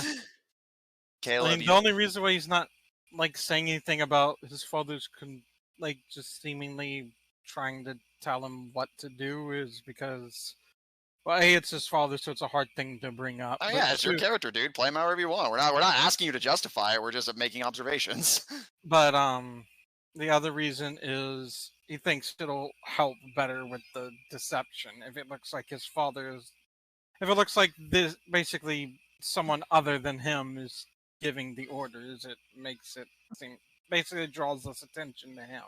Mm. They'll assume like, oh, it's just a random bandit and some bandits. They won't assume like, they won't be looking at Caleb closely, basically, because he's not giving orders. Mm-hmm. Mm-hmm. And we all shut up. Literally nothing wrong with that. We didn't say there was. Sure. Hugging the coast, you make your way along the edge of the Frappe jungle, looking out into the blackened sea. Indeed, you can see several vessels dotting it, but Rahutai pauses for a moment and, kind of sizing each of them up, manages to spot one and draws attention to it. That one there. Galleon. They call it the Metal Ghost.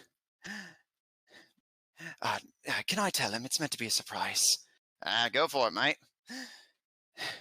Your father looks to you, Caleb, with a wide grin.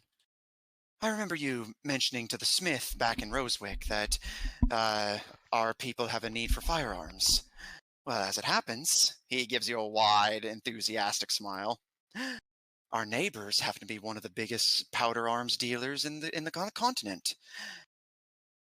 That there, and he snaps his metal hand and points a finger to the distant galleon, happens to be a powder transport, which means they've likely got guns to go with it. Well, that'll be useful. He gives you a kind of playful shake of the shoulders.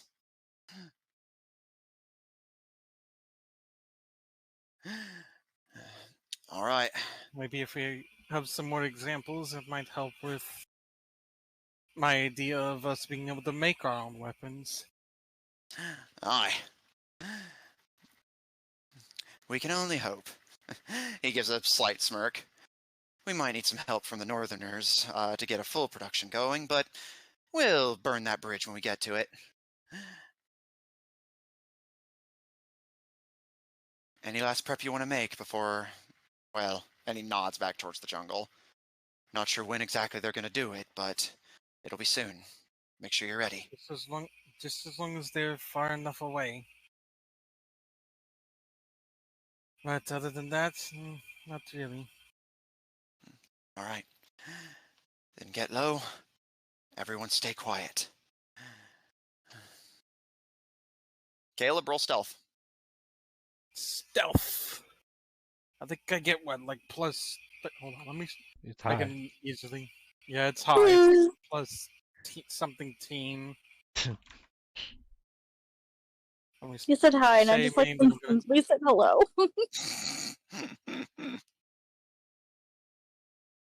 E plus 14.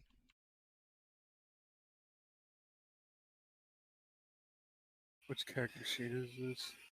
Could be any of them, because it doesn't say the name on there. Okay, Yep. it's Caleb. Yes, Yeah. plus 14. And is this have like a sound component? Yeah, those will have a sound components. Yeah, you get advantage. Like, really good. Oh, I don't think I'm gonna need it. Like Okay, the first roll was a natural 20. The second roll was a 13, so that would make it 14 plus 13 is 27. So yeah, first roll Nice. nat 20. Nice, okay. 34. Which would be a 34 if we're including modifiers.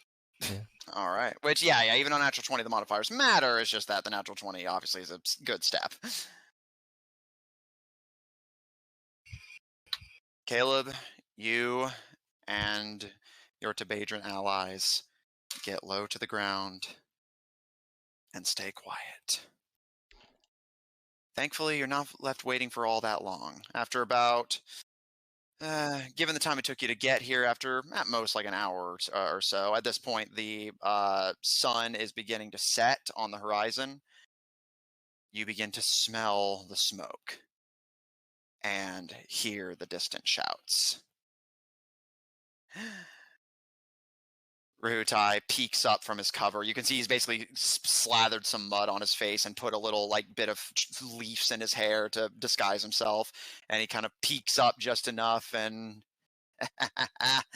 that's what I like to see. Nice to see Tabedran Kinda hasn't lost its touch. Caleb, you can see in the distance, about a mile or so ahead of you, a pillar of smoke rising from the jungle. Easily visible, even from the sea. Never thought I'd see the day I was hoping to get someone's attention. Well, in this context, anyway. Rahutai kind of elbows him with a chuckle.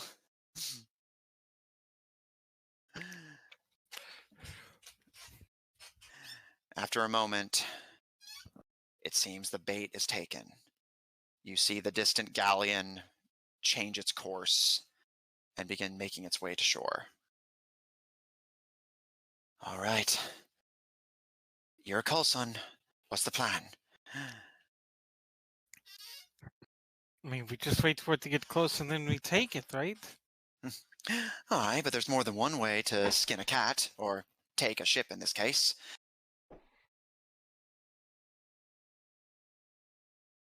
I mean, I guess sneak onto it?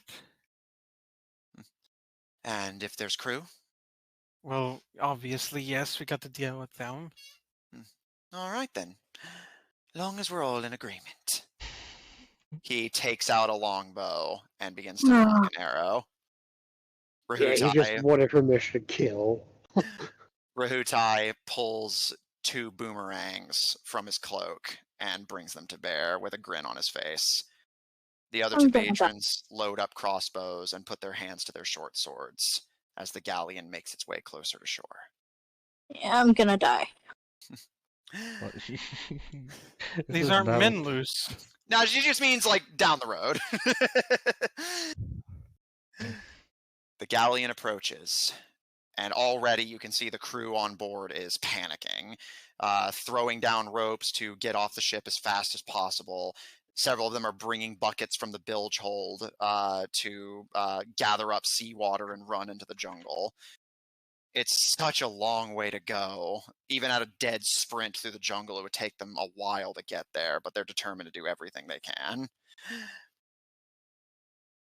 Rahutai holds up a hand to you as you wait one by one until presumably all that is left is a skeleton crew. A literal skeleton crew? No, I like metaphorical skeleton. It's going to be a literal skeleton crew shortly, but... I was like, wait a second, what? Skeletons? What? Lucifer, maybe? yeah, oh my god, Maybe. imagine. Wouldn't After you a like to know? While you cannot see everyone who's in the hold, you can see there are about 6 men on board the top deck. Your father gives you a look, Caleb, and pulls back the arrow, waiting for your signal. I guess let's get this business over with. Execution. His bow flies true and impacts one of the sailors in the neck and sends them tumbling to the ground. Kino slings both of his boomerangs through the air. One smashes into the skull of one of the sailors and sends them tumbling off the mast and down to their death on deck. The other one, a crew is kind of leaning over one of the cannons, does not appear to have seen you. The boomerang goes over his head and seems to miss him entirely. And you can hear a couple of the Tabedrans kind of complain about it, but Rahutai just, wait for it. He And stands up. as the boomerang circles back around, it smashes through the back of the sailor's skull and flies back into his grip, covered in blood and bone. The rest of the Tabedrans emerge from the jungle and begin silently making their way towards the deck. Caleb, is there anything you wish to do while your militia picks them off? I'll say between you, your father, Rahutai, and 11 men, you can effortlessly pick this ship clean in terms of its crew. I guess Caleb, if it seems like they've got it handled, Caleb will he'll just let them handle it. You know, the less involved he is, the less likely he is to be recognized. That's my boy. Like how Matt particularly did that out of character. The Tabedrans climb aboard, your father and Rahutai not far behind them. And while you don't see a lot of the carnage, you do see the aftermath. As in groups of 2 or 3, Tabedrans begin grabbing the bodies of the sailors and throwing them overboard into the blackened sea. And your father gives you a wave for you to approach. Caleb will approach. All right, job's done. Now, you don't happen to have any experience sailing one of these things, do you? Oh, maybe they should have thought about that.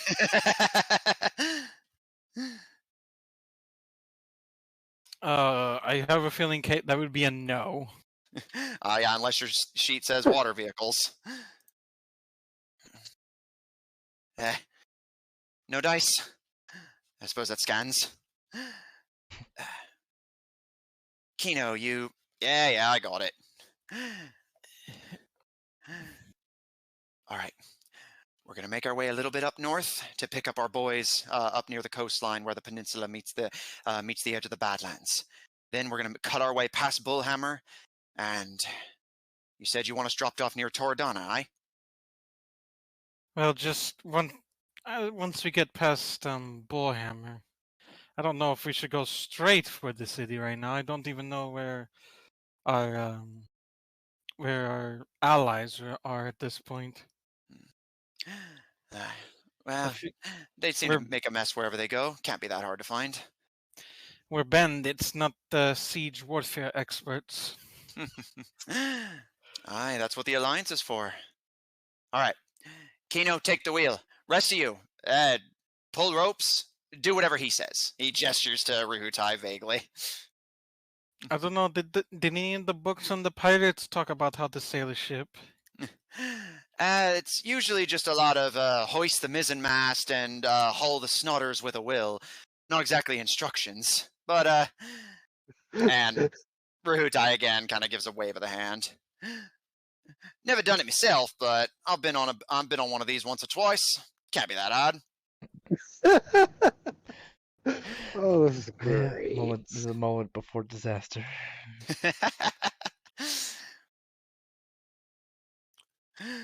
All right. In the meantime, Ruhutai looks to you, Caleb, with a smile, and now come on. While everyone else is busy, let's see what they're hiding below deck.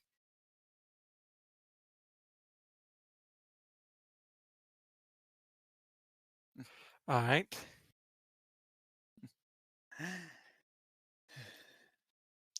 Making your way down below, you can see that the galleon is fairly well stocked. The people of this kingdom of Wyson are, as mentioned, very maritime and commerce-centric people. But your father seems more interested in getting into the cargo hold, where most of everything is buckled down. You can see stampings from various kingdoms trading through them. But your father looks around eagerly and seems to be looking for something specific. What are you looking for? Well, like I told you, I know I'm a little bit behind on holiday gifts. I figure best thing I can give you is an armory. Now, there should be ones down here somewhere.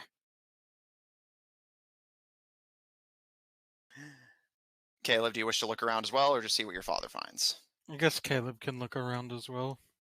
Okay. Roll investigation. Okay. It is all booby trapped. Hiya! Yeah! Investigation. I'm actually not proficient at investigation. Mm-hmm. I'm pretty sure finding traps is perception, isn't it? No, it's investigation. Mm-hmm. Oh. Perception is seeing like an ambush. Seeing like a booby trap I is got a investigation. 15 on investigation. Okay. Caleb taking a look around as you scour the cargo hold. Eventually, you start popping open crates. And indeed, you can see that Ruhutai's word was good.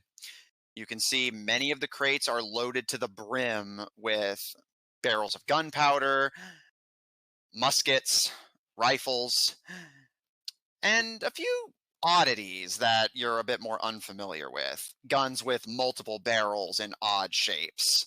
Somewhat exotic arms, many of which you can't necessarily obviously ordain the function of, but I mean, a gun's a gun.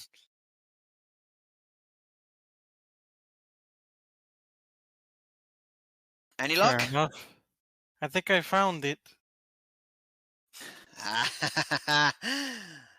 This is perfect.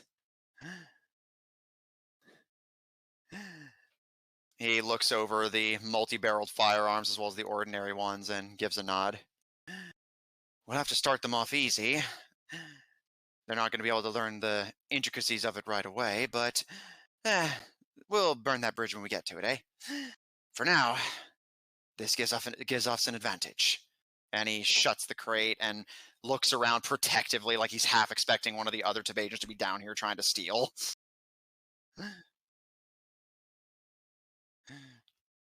You can feel the ship jolt very slightly and a kind of unsettling crunching sound. You can hear a few of the Tabedrans up top yelling. Most particularly, you're able to hear Ruhutai's voice. I've got it! I got it!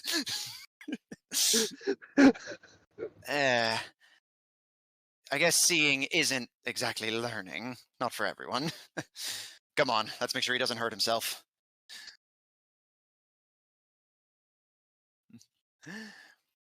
And Caleb, as your father goes to help Rahutai get control of the vessel, is there anything else you would like to do before they travel to pick up the rest of the militia? Not really. Just get that done. All right. Okay. It takes a little while. By this point, it is starting to get into night. You can see the fire is beginning to abate, but it is still going. Has Hmm? it gotten to Dark Rise, or is it still a bit away from there? Roll perception at disadvantage.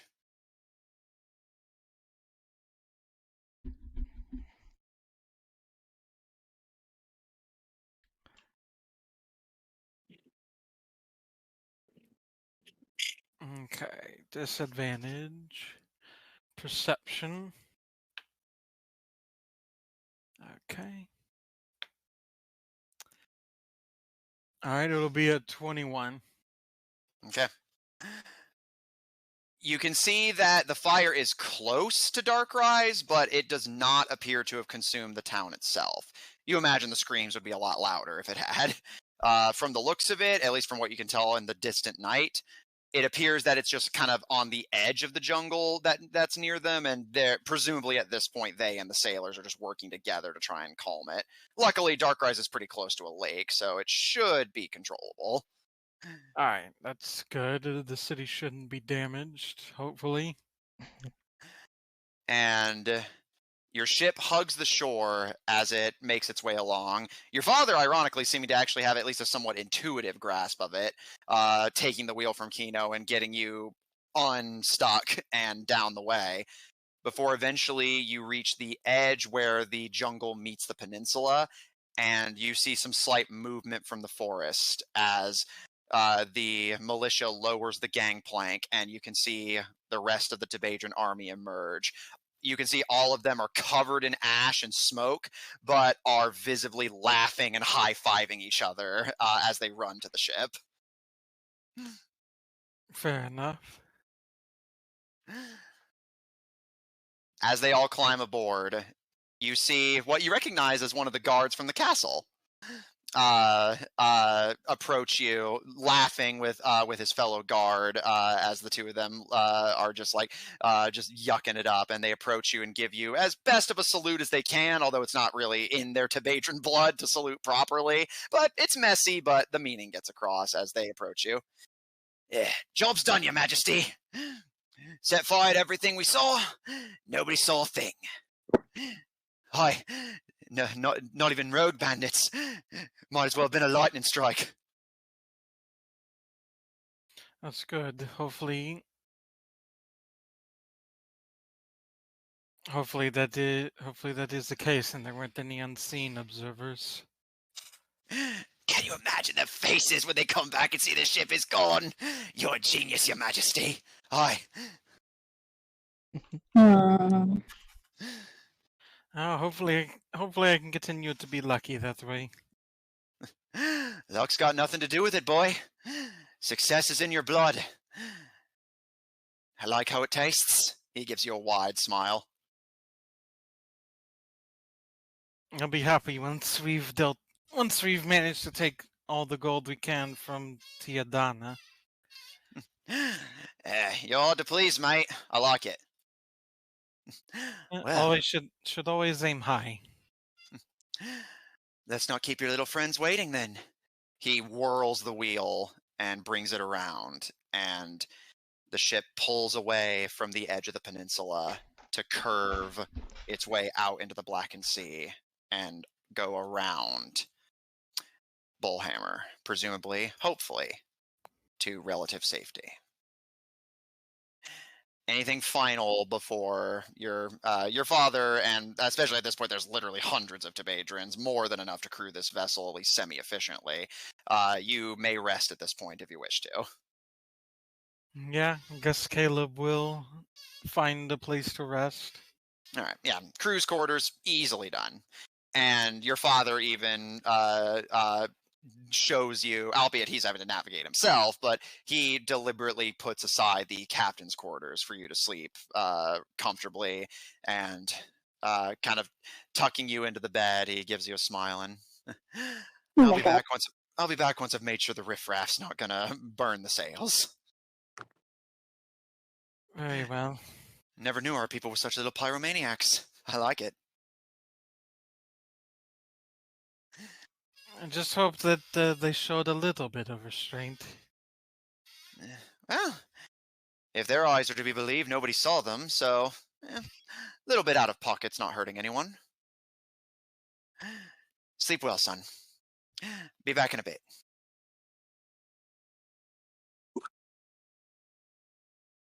Just kind of will rest up so he'll be ready for what comes next. All right.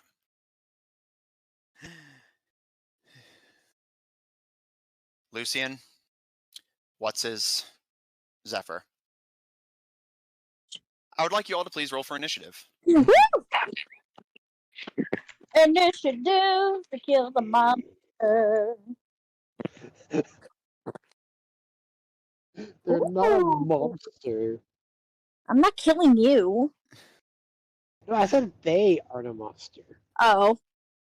No more than we are. I guess it's a matter of opinion. Yeah, it's unstable Monster is so subjective.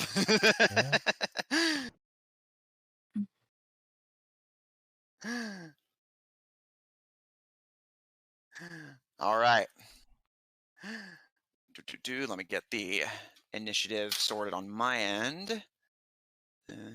Wow. Lucky number, I guess. Ooh. Okay. Assume 7. Yeah. Although with modifiers, that becomes a 9 for Kaloom's dogs. Yeah, I was like, if it has my initiative, then be higher. I'll label them in the battle as puppos. And but with Zephyr's initiative backing her, Give you a +5. Yep. So Would you? I just beat the dogs enough, and they actually become loyal pets. yeah, you like beat them hard enough to fuck up their programming. And they actually listen to me. I wouldn't do that. I wouldn't do that because you can still see through their eyes. So just bust up the LEDs. It's fine. All right, initiative 25 to 20. 20. Loose. 20 to 15. 18. 19. What's this? Oh, nice. I rolled all right. 19. How does this keep happening in like all of my campaigns? All right, turn order will be Lucien, Zephyr, Whatshis, Zafidi, and the Pops. And my rage is still active. No, it is not. Well, because he has a My thing where it lasts rage forever. has an ability. It will only stop if I tell it to. Oh, because it's a okay. higher rage level. Okay, I see. All right, yep. In that case, you're good. So, Whatshis, your rage, or rather, your calm. I would like to calm. Your calm courses through your veins. I guess that's how you got through the negotiations in One Piece. Exactly. You're literally like biting your tongue, staying calm. Yeah, you get it like that because before he would have just gone straight in and killed him. Oh, absolutely. But now, since he's calm, he actually did the strategy. Yeah, let there be peace. All right, Lucien, you're up. Zephyr on deck. All right. How far away is the Ichor Beast from me? The Ichor Beast is 20 feet away from you. Perfect. I'm going to do something for the first time. Ooh, first time for everything. I'm going to touch my amulet of Marzana, and I'm going to use my Channel Divinity Path to the Grave on her. So the next time me or an ally of mine hits the creature with an attack, the creature has vulnerability to all attacks. Okay. Lucien, gripping your medallion, you pray to your goddess and curse Queen Zephyr with vulnerability. I will say, don't worry, Nefiti. I know you're in there somewhere. I will guide you to your grave.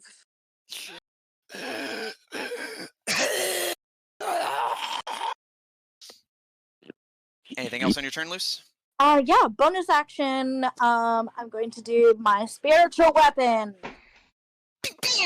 Spiritual weapon. My giant skeleton. Skultan. All right, let me give you a Skultan.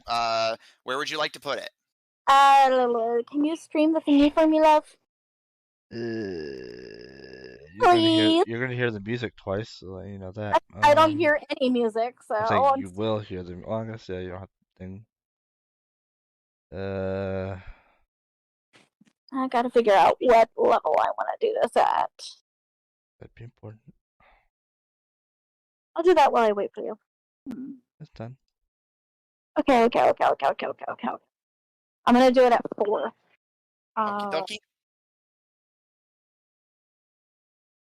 See, I'll do the inverted Zephyr. Yeah, it's Zephyr. All right, I will have my spiritual weapon pop up right next to him and give him a bop. Roll for bop. Bop, bop, bop. Bop, bop, bop. Bop, bop, bop. Okay. Ugh. Not good. 13. That is a miss. Yeah, I figured. All right, that's all I can do. All right.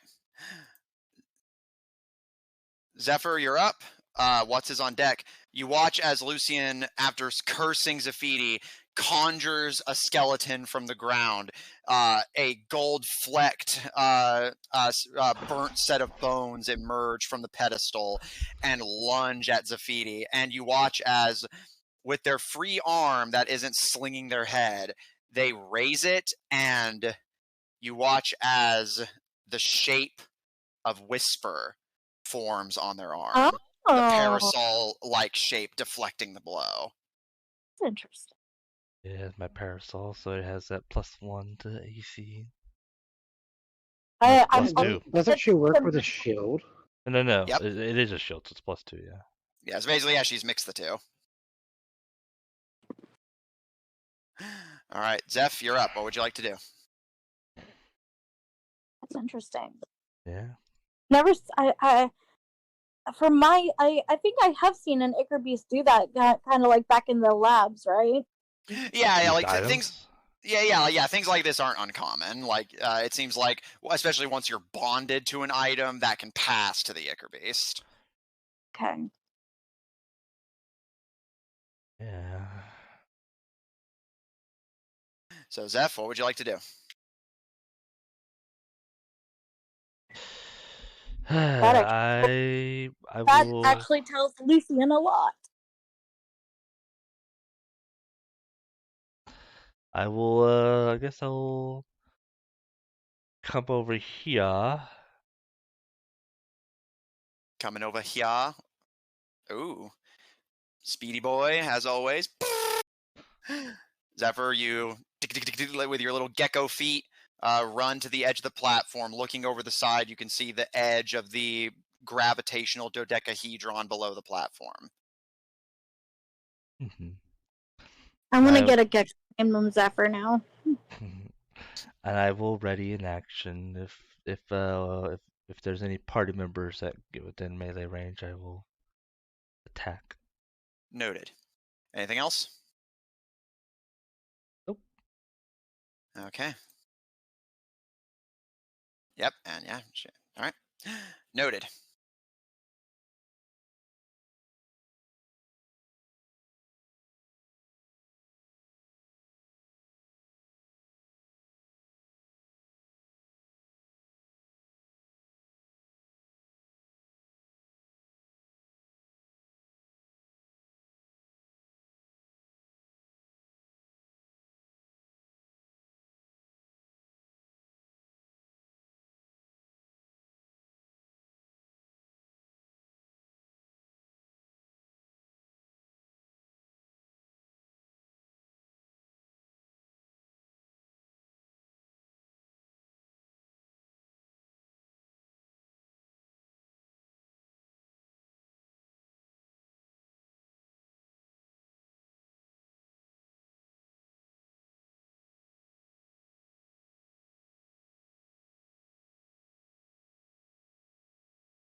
my audio, not your audio. Yeah, change it back to. Change it to where it hears this.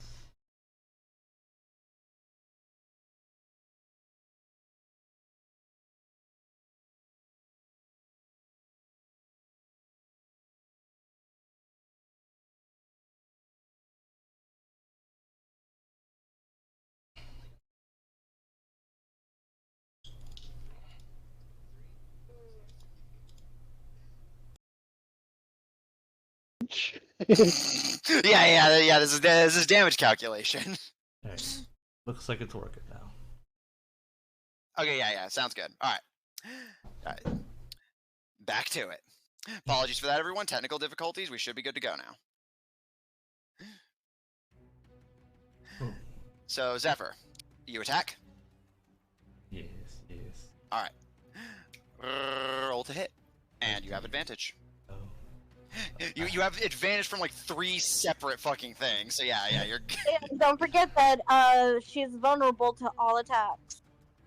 I think it's just a one attack, right? No, it's Let all. me check it. Yeah, I think it's until the end of that attack action. But oh, Jesus Christ, just saw your roll to hit. Good lord. Well, I already rolled twice beforehand. I rolled 29. All right. Just double checking real quick. Oh yeah. It is with an attack, but Zephyr can only attack once on his turn as a rogue anyway. So, all right. Zephyr. So what's your total to hit? 2 hit, 29. That is a hit. Roll damage.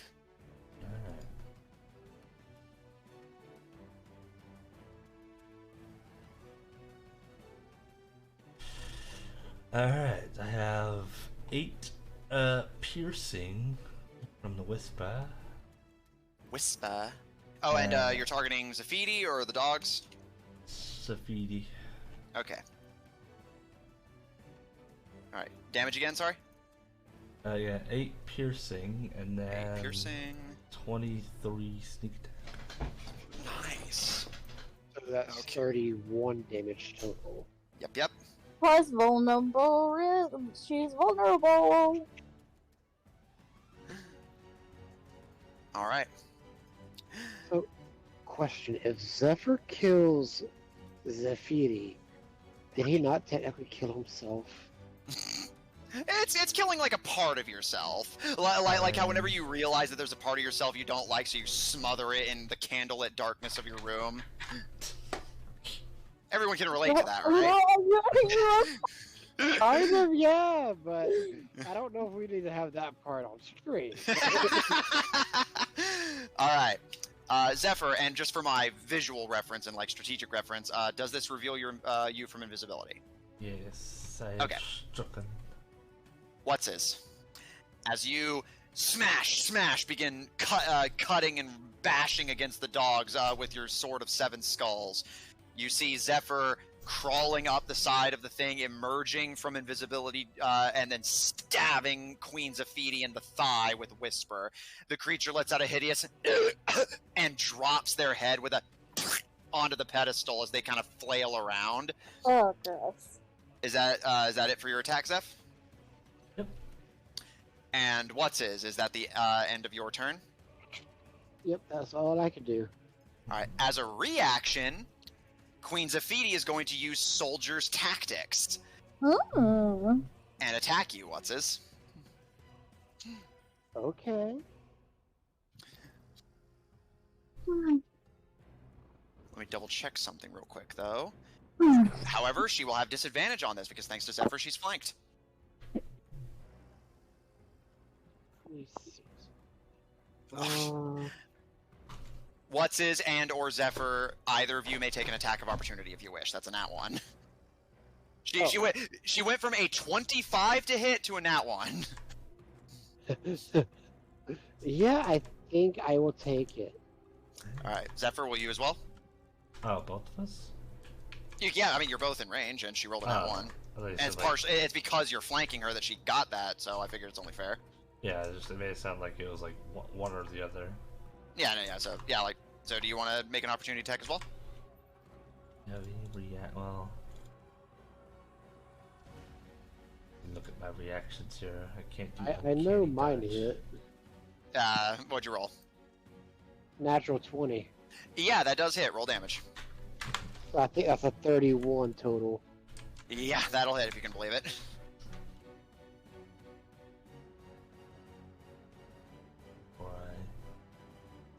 Sneak attack. And because she already used her reaction for Soldier's Tactics, she cannot uncanny dodge this crit. Yeah.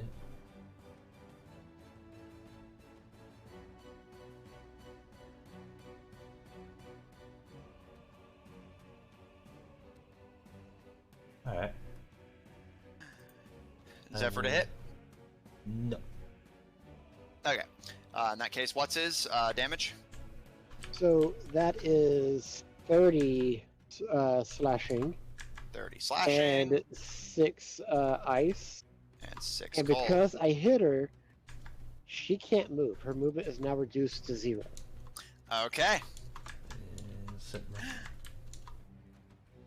Which is also the same for the dogs. They can't move either. Well, no, I think you have to hit the dogs. But... Well, I already hit them before, so until... Well, it's not hitting them in general. It's opportunity reaction. attack specifically. Yeah, opportunity attack. They try to leave your range. So you're right that she can't move, but the dogs are still good. Yeah. Oh, I thought they got them too. I'll double check, but I'm pretty sure that's the case. Sentinel. Yeah, when you hit a creature with an opportunity attack. Yeah, it's not just, oh, I hit you, oh, you well. can't move. Oh, you... But still very good. Hey, I got Zephyr. the worst of them.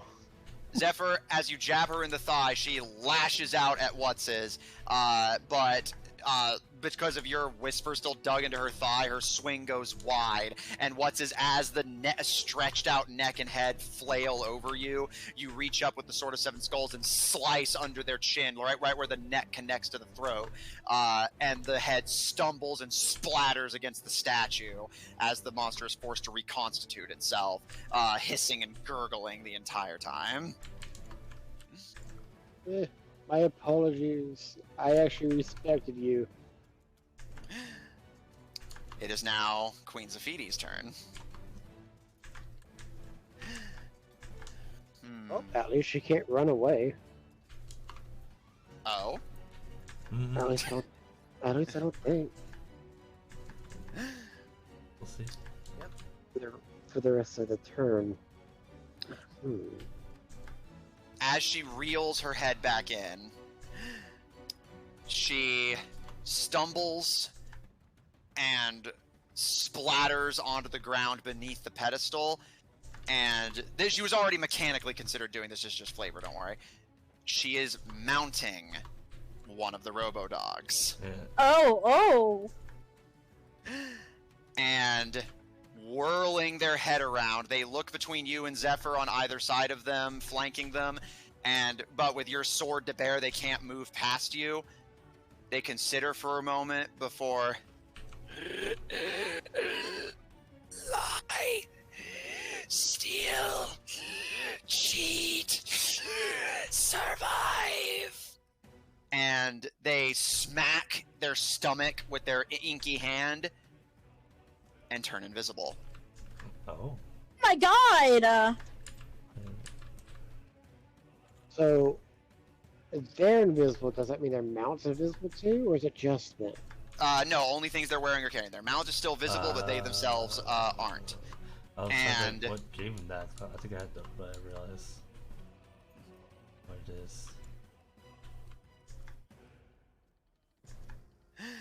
And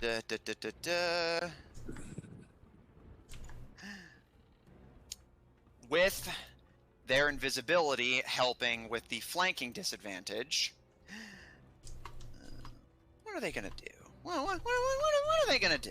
I will say, if they attack me, it's still Yeah, noted. Can I provoke them to attack me out of the group? No, actually, they were gonna attack you anyway, so they are going to use Action Surge. Oh, That makes sense. so they get 2 actions. And they are going to use Hunter's Mark on you, Whatsis. Okay, so they always know where I'm at. And with you now marked by, well, Hunter's Mark. But Hunter's not here. You marked him. She lunges out with a shrieking gurgle out of her invisibility and is going to make an attack. Well, to say she makes an attack against you is generous. She's going to attack you 6 times. However, all but the first will be at disadvantage. You've got to be fucking shitting me. Zephyr, I don't know what you did to this poor thing, but it is not. That is the second goddamn nat one. All right, let's do this sets of 3 at a time to take into account the disadvantage. So,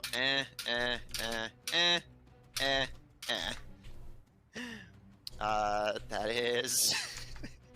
All right, what's his? Does a 15 hit? Nope. Does a 15 hit? No. Does a 13 hit? No. Alright, that's 3 misses. Man, Zephyr, you fucked this poor thing up. Does a 12 hit? No. Does a 24 hit? Yes. Okay, that's 1 hit.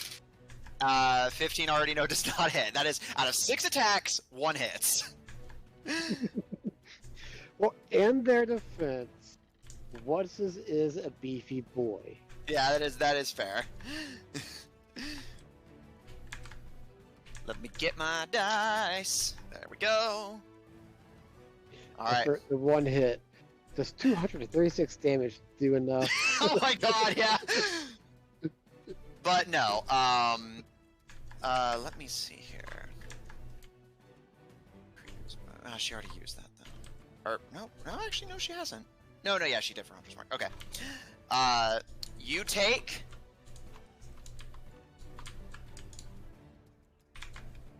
14 slashing damage. So 7 slashing damage because of my rage. Yes. The creature lunges out of its invisibility towards you, Whatsis, but you start, of course, instinctively dodging and parrying, but you start to notice that unlike the previous Ichor beasts you fought, where sure they were unstable, but there was at least that element of like, you know, they're at least thinking and acting clearly, its behaviors are so twitchy and its physique so awkward that you end up more just kind of sidestepping it as it like is trying to keep its head looking at Zephyr, so it's trying to basically bash you with the back of its skull. And 5 missed shots, but eventually, partially out of pity and partially out of just shock, you are caught off guard when it manages to land a clean hit on your head. And as that skull smacks into you with surprising weight, you watch as the rest of you watch as the jaw contorts around to bite into his neck. Gross. It's nauseating to watch. This is the most disgusting Ichor beast you've encountered by far. It is now the doggo's turn. Let me double check just one thing before I officially end her turn.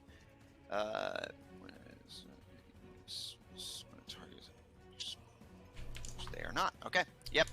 All right. It is now the doggo's turn. The doggo. They're gonna do some biting. No. One of them is going to try to bite Zephyr at disadvantage. One of them is going to try and bite Whatsis. Yeah, that one's personal, I think.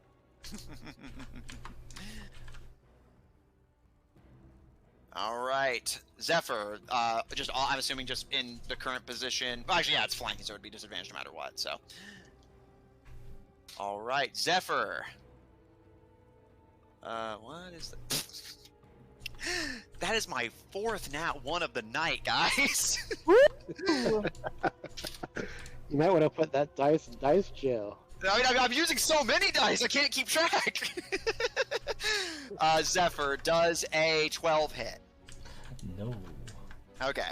Man, What's if we get to the lady in white fight with these dice, Luckily, I don't have to rely on dice as much for her. Oh. That's interesting. What's I don't like his? that. Well, I'm assuming wisdom saving throws. Or saving throws.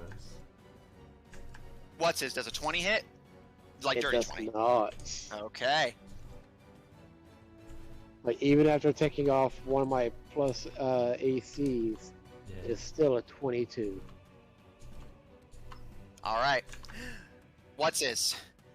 The dogs begin to move.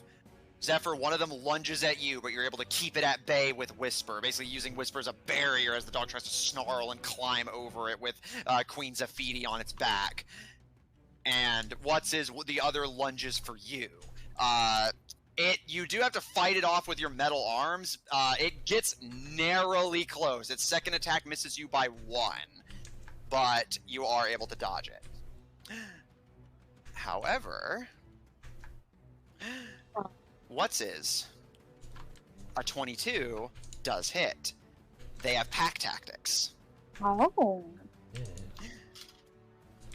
They get So from their bite, you take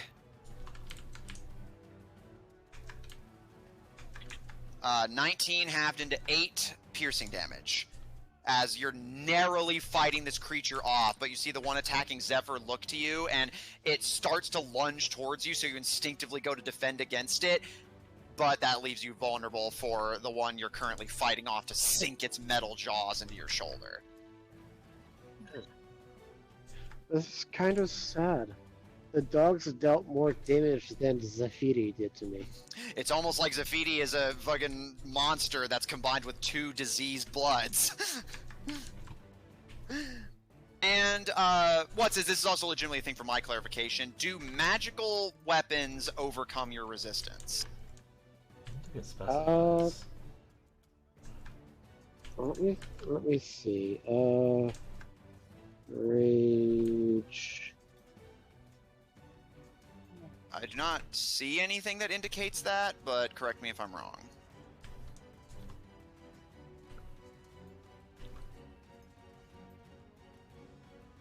Yeah, it looks like it. I don't see anything that says you're resistant to magical attacks. No, it doesn't say anything, I guess. I also realized with my natural 20s, I wasn't dealing as much damage as I should have. I should have added another D6. Oh, do you want to go ahead and roll that now?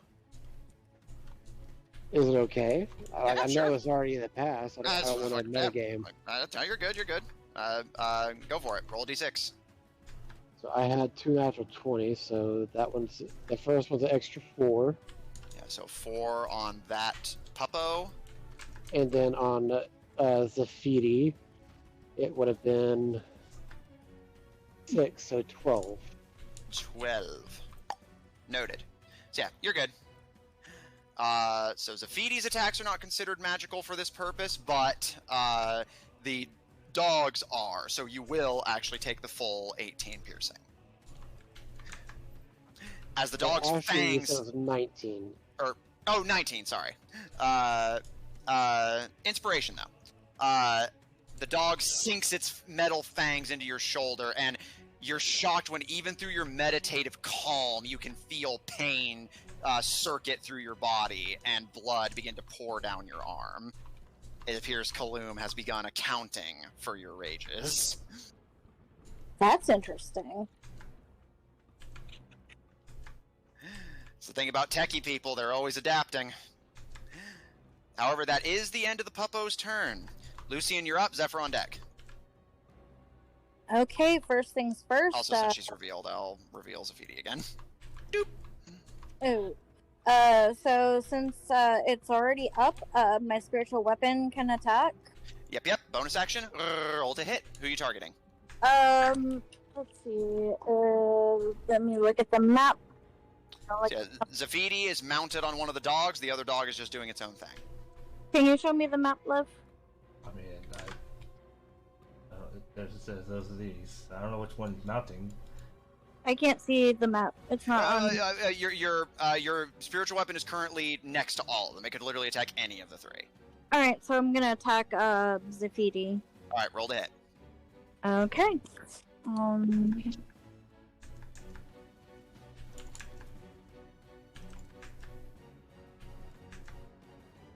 And the 4th level.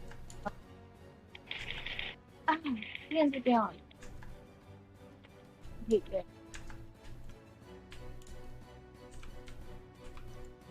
Yep, that'll work. Okay. It's on. Hang on. Spiritual weapon. Does a 19 hit? It does not. Okay. Dang, she's got a high AC. She inherited it. So for my action, I'm going to cast.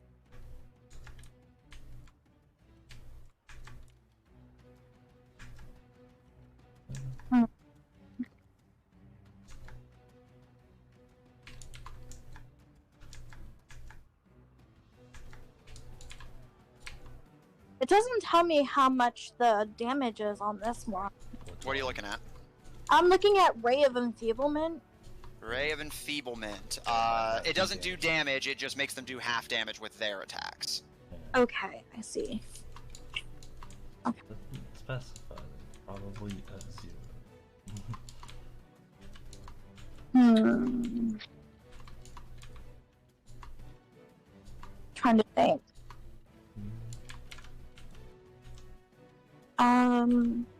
How far away is it from me? The nearest dog is 15 feet. Zephyr and her mount are 20 feet. So they're all like in one area, right? Yeah, everyone, ally and enemy alike, is clumped around the statue, and you're kind of at a distance. You know what? Spirit Guardians. All right, let me create you a little 15-foot cube. And I'll get close enough for them to hit all of these guys. Oh, Jesus Christ, Austin. Is that going to hit us too? No, it doesn't target friendlies. Yeah. No, to you they're cute little kawaii, creepy crawlies. Depending on who you ask, I don't know if cute's the right word. I mean, they've got cute, like, big eyes, very kawaii. Kawaii. Alright, literally stepping 5 foot forward will do it. Hi. Alright, and Spirit Guardians. Let me see, let me look. Is it rotten and covered with gook? Affected creatures have when it enters the area for the first time on a turn or starts its turn. So on their turns they'll roll. Alright, Lucien, you step forward and the creepy crawlies in the shadows of the tomb begin to scuttle forth to answer your call and lunge at Ichor Beast and Mechanical Beast alike. Your skeleton, however, continues to claw at Zephyr's back, and while it is sending ichor splattering everywhere, you're not even certain that Zephyr's feeling it. Either that, or she's confusing it with the constant agony her existence normally places her in. Yeah. Anything else on your turn, Luce? Nope, there's nothing else I can. Alright, Zeph, you're up. What's on deck? Alright. Let us do the attacks. Roll. Alright, I shall. My first roll. Oof, 14. My second roll. Oof. Dirty 20. Alright, this is a Zephyr, right? Yes. That's a miss. Dang. Figured as much. I got nothing else. Wait. Not my items. I have. Yeah, you're the item guy. How could you forget? Wow. Yeah, you're Batman. Let's go. Gecko man. Or that little Batman, Batman throwing knife thingy. Boomerang. Zephyrang. The battering. I like it. The battering.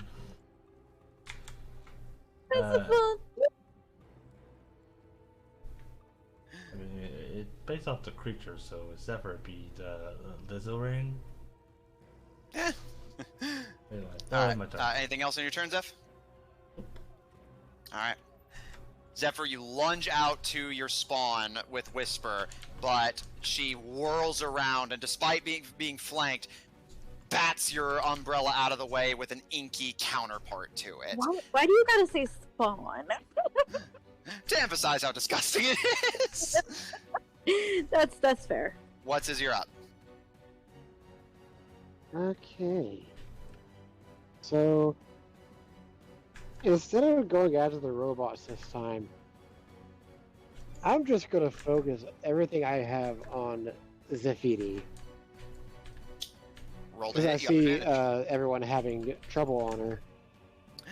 All right. Looking around, seeing your allies struggling to land a clean hit Hello. on the warrior queen turned rogue. Roll to hit. You have advantage. Okay, so the first one is a natural 20. I'm rolling a really good tonight. I think Yeah. I All my missed luck's going to last you. week. And That is a hit. second one is a 24. That's a miss. Wow. 24? Yeah. Dang! You need to teach me how to do that one for my AC. Damn. Ask Zephyr. Don't even call me. My AC's 20. Or that's... But that said, roll damage, and they will reaction uncanny dodge to half this. Okay, so let's 5, 9, 11, plus 6. Well, no, it's 11 plus that's 22 plus the 6 is 28. And then the d6 for the ice is a 4, so 8. So it's a total of 34. All right.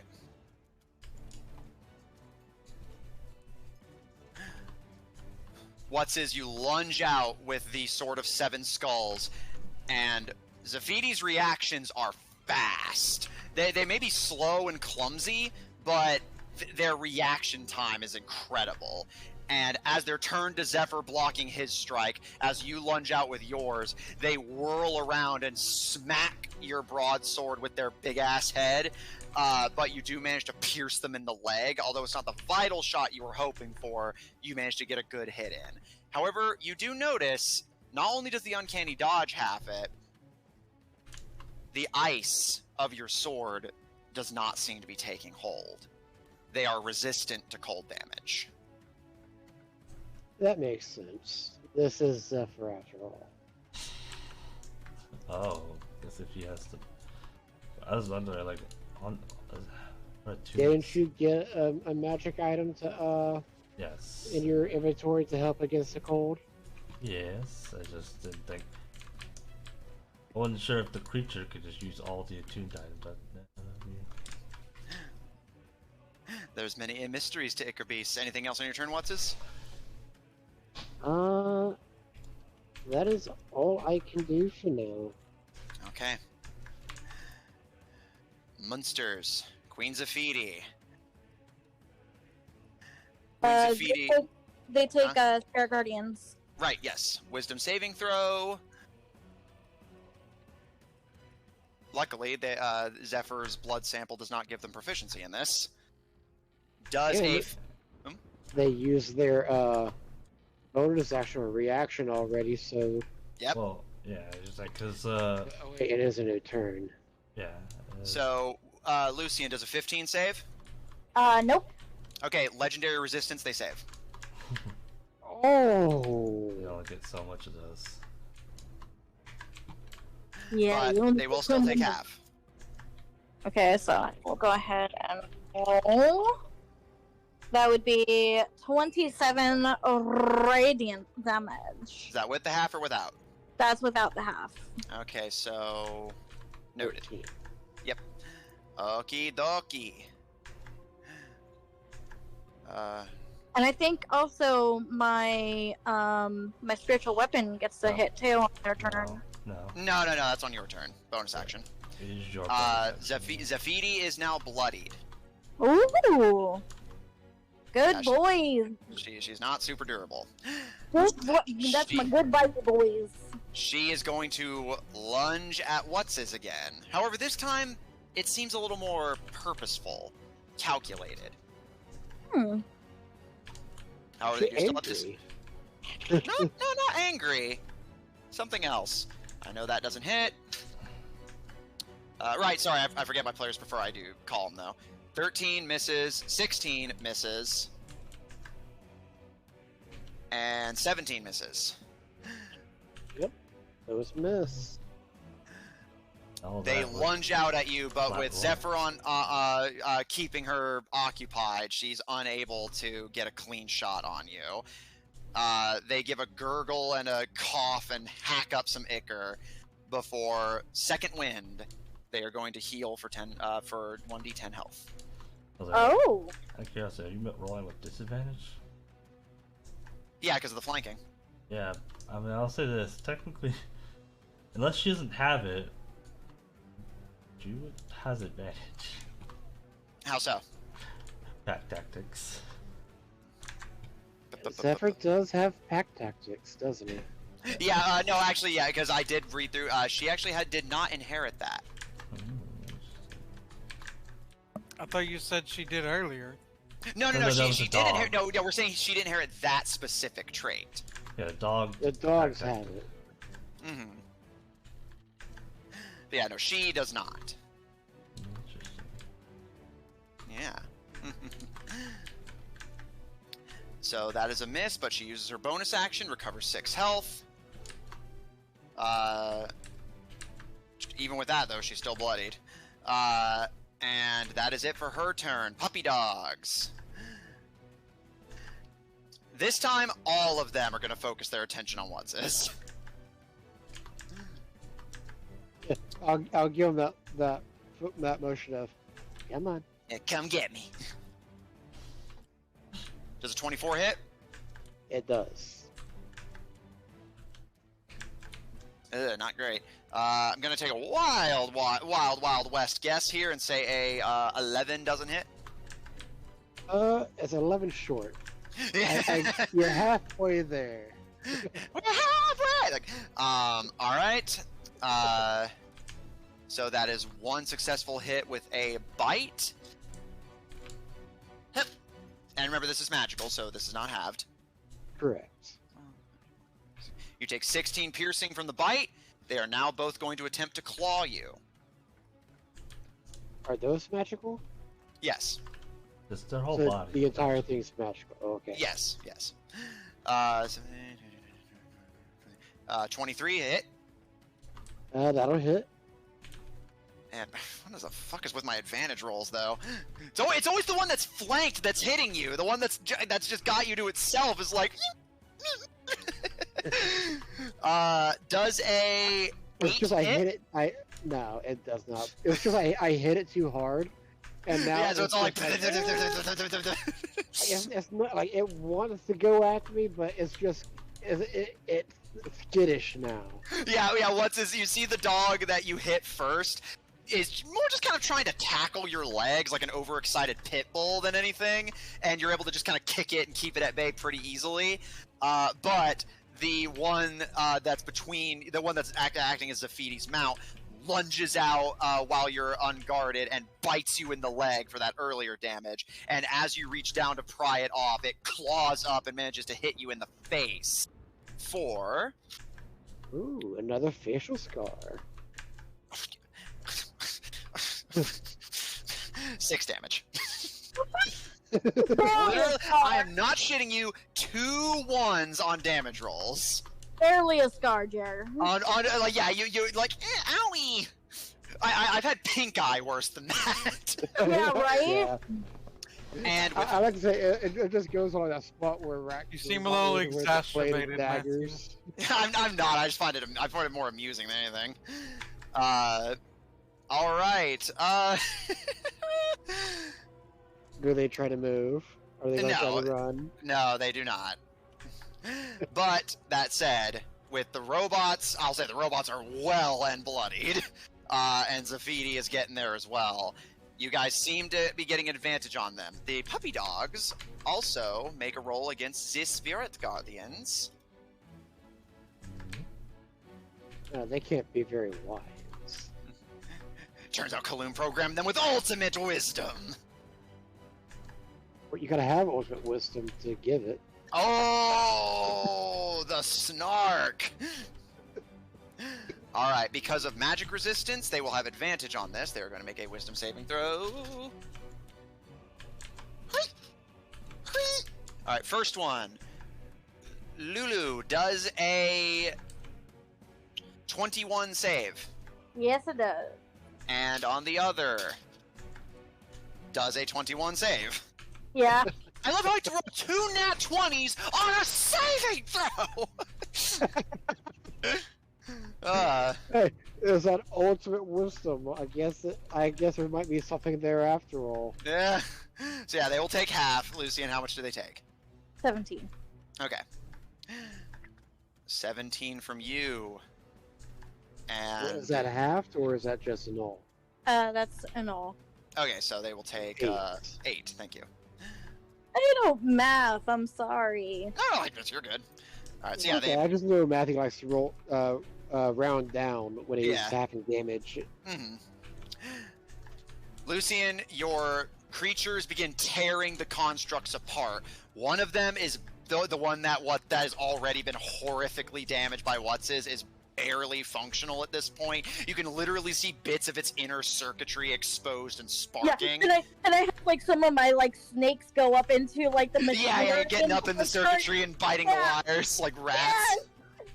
The other one, is the one that's actually doing pretty good as Zephydi's mount, is looking a little better, but not by much. With all 3 combatants on their last legs, and the 3 of you holding up fairly well, all things considered, that will be where we end tonight's session for now. Oh, Sad. we will got an finish- extra 20 minutes, so Yeah, we will end this encounter in the next, and we should be good to regroup the party. Oh, and very nice, by the way, because yeah, you guys settling things with the Minlusians peacefully means you didn't have to deal with 3 extra combatants in this fight. Yeah. and since we technically dealt with the Melusians, does that get us a level? No, they are not They're all- officially part of the Concord. Well, they're not officially a part of the Concord, but they're not our enemies either anymore. I know, I told you, you get your levels from defeating Concord members. Yeah. Good try, though. Hey, it was. Yeah, no, the Concord was just basically threatening them, like, hey, we will just straight up obliterate you if you don't help us. And then you guys were like, but don't, though. And they were like, make me an offer. We have money. Deal. That's what they kept going on about. Like, oh, No, they yeah, offered yeah. us You a bunch of gave money, them what they wanted, so you got what you wanted. It's amazing. Yeah, Exactly. pretty clear they didn't actually give a shit. They just didn't. They themselves didn't want to be involved in a war. Which, in their defense, they had to fight in it last time, and it fucking sucked. Yeah, it's like they made it to where at least their people didn't. Well, have no, a like better chance. at one point, y'all were like, y'all told them like, well, war was gonna come to Minlus anyways, and they're like, I don't care, we'll be dead by then. So they kind Yeah. of proved that they don't actually give a shit about Minlus. They only give a shit about their personal comfort. They essentially care about their immediate Minlusians. Like, basically, once they and their families are dead, yeah, they're like, the distant spawn, is whatever. Yeah, they're on their own. They're basically they're basically selfish individuals. As I said, that's later on the problem. Yeah, that's later's problem. And also, yes, the Tabedrans learned from the best. It's true. Check out our website at officiald5hub.info. Down for wait, is it still down for maintenance? It is still down for me. Okay, down for maintenance at the moment, but soon to be resurrected from the grave like a filthy necromancer, battling against the spawn of a filthy necromancer. Check out our link in chat to join our official D5 Discord server if you want to hang out with us directly. Support our episodes posted on Apple Podcasts, Pandora, Google Podcasts, and the iHeart Podcast Network, wherever you happen to get your podcast from. From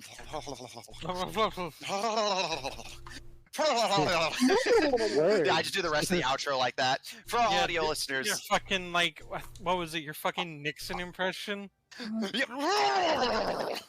For our audio listeners, catch us live on Tuesdays at 7 o'clock Central Daylight Time on twitch.tv/Odd Tornado Productions. Check out Odd Tornado. My cat is so concerned. Your cat is like, my human is broken. Okay, I'm sorry I woke you up, buddy. Check out Odd Tornado Productions official on Tumblr to find links to our other works, including His Majesty's Twitch channel at twitch.tv/Killer5. That's 5 with a PH, don't get it wrong. If it And makes you feel better, Peach was also concerned. Fair. If you enjoy what we do, please support us on Patreon. That link to be posted as well. On Ko-fi at ko-fi.com/Odd Tornado Productions, and follow us on Twitter at twitter.com/TornadoOdd, TNO capitalized, if you want to get immediate updates whenever we go live, as well as updates on everything else we're doing. And if you want to see more of this party, plus or minus a few, tune in Mondays at 7 o'clock Central Daylight Time for our Monday game, Under Locks and Keys, featuring a party of globe-trotting treasure hunters trying to assemble the artifacts of the gods in a race against technology-worshipping cultists. Thanks everyone at the table so much for playing. Thanks everyone at home so much for watching. And we'll see you all next week. So what?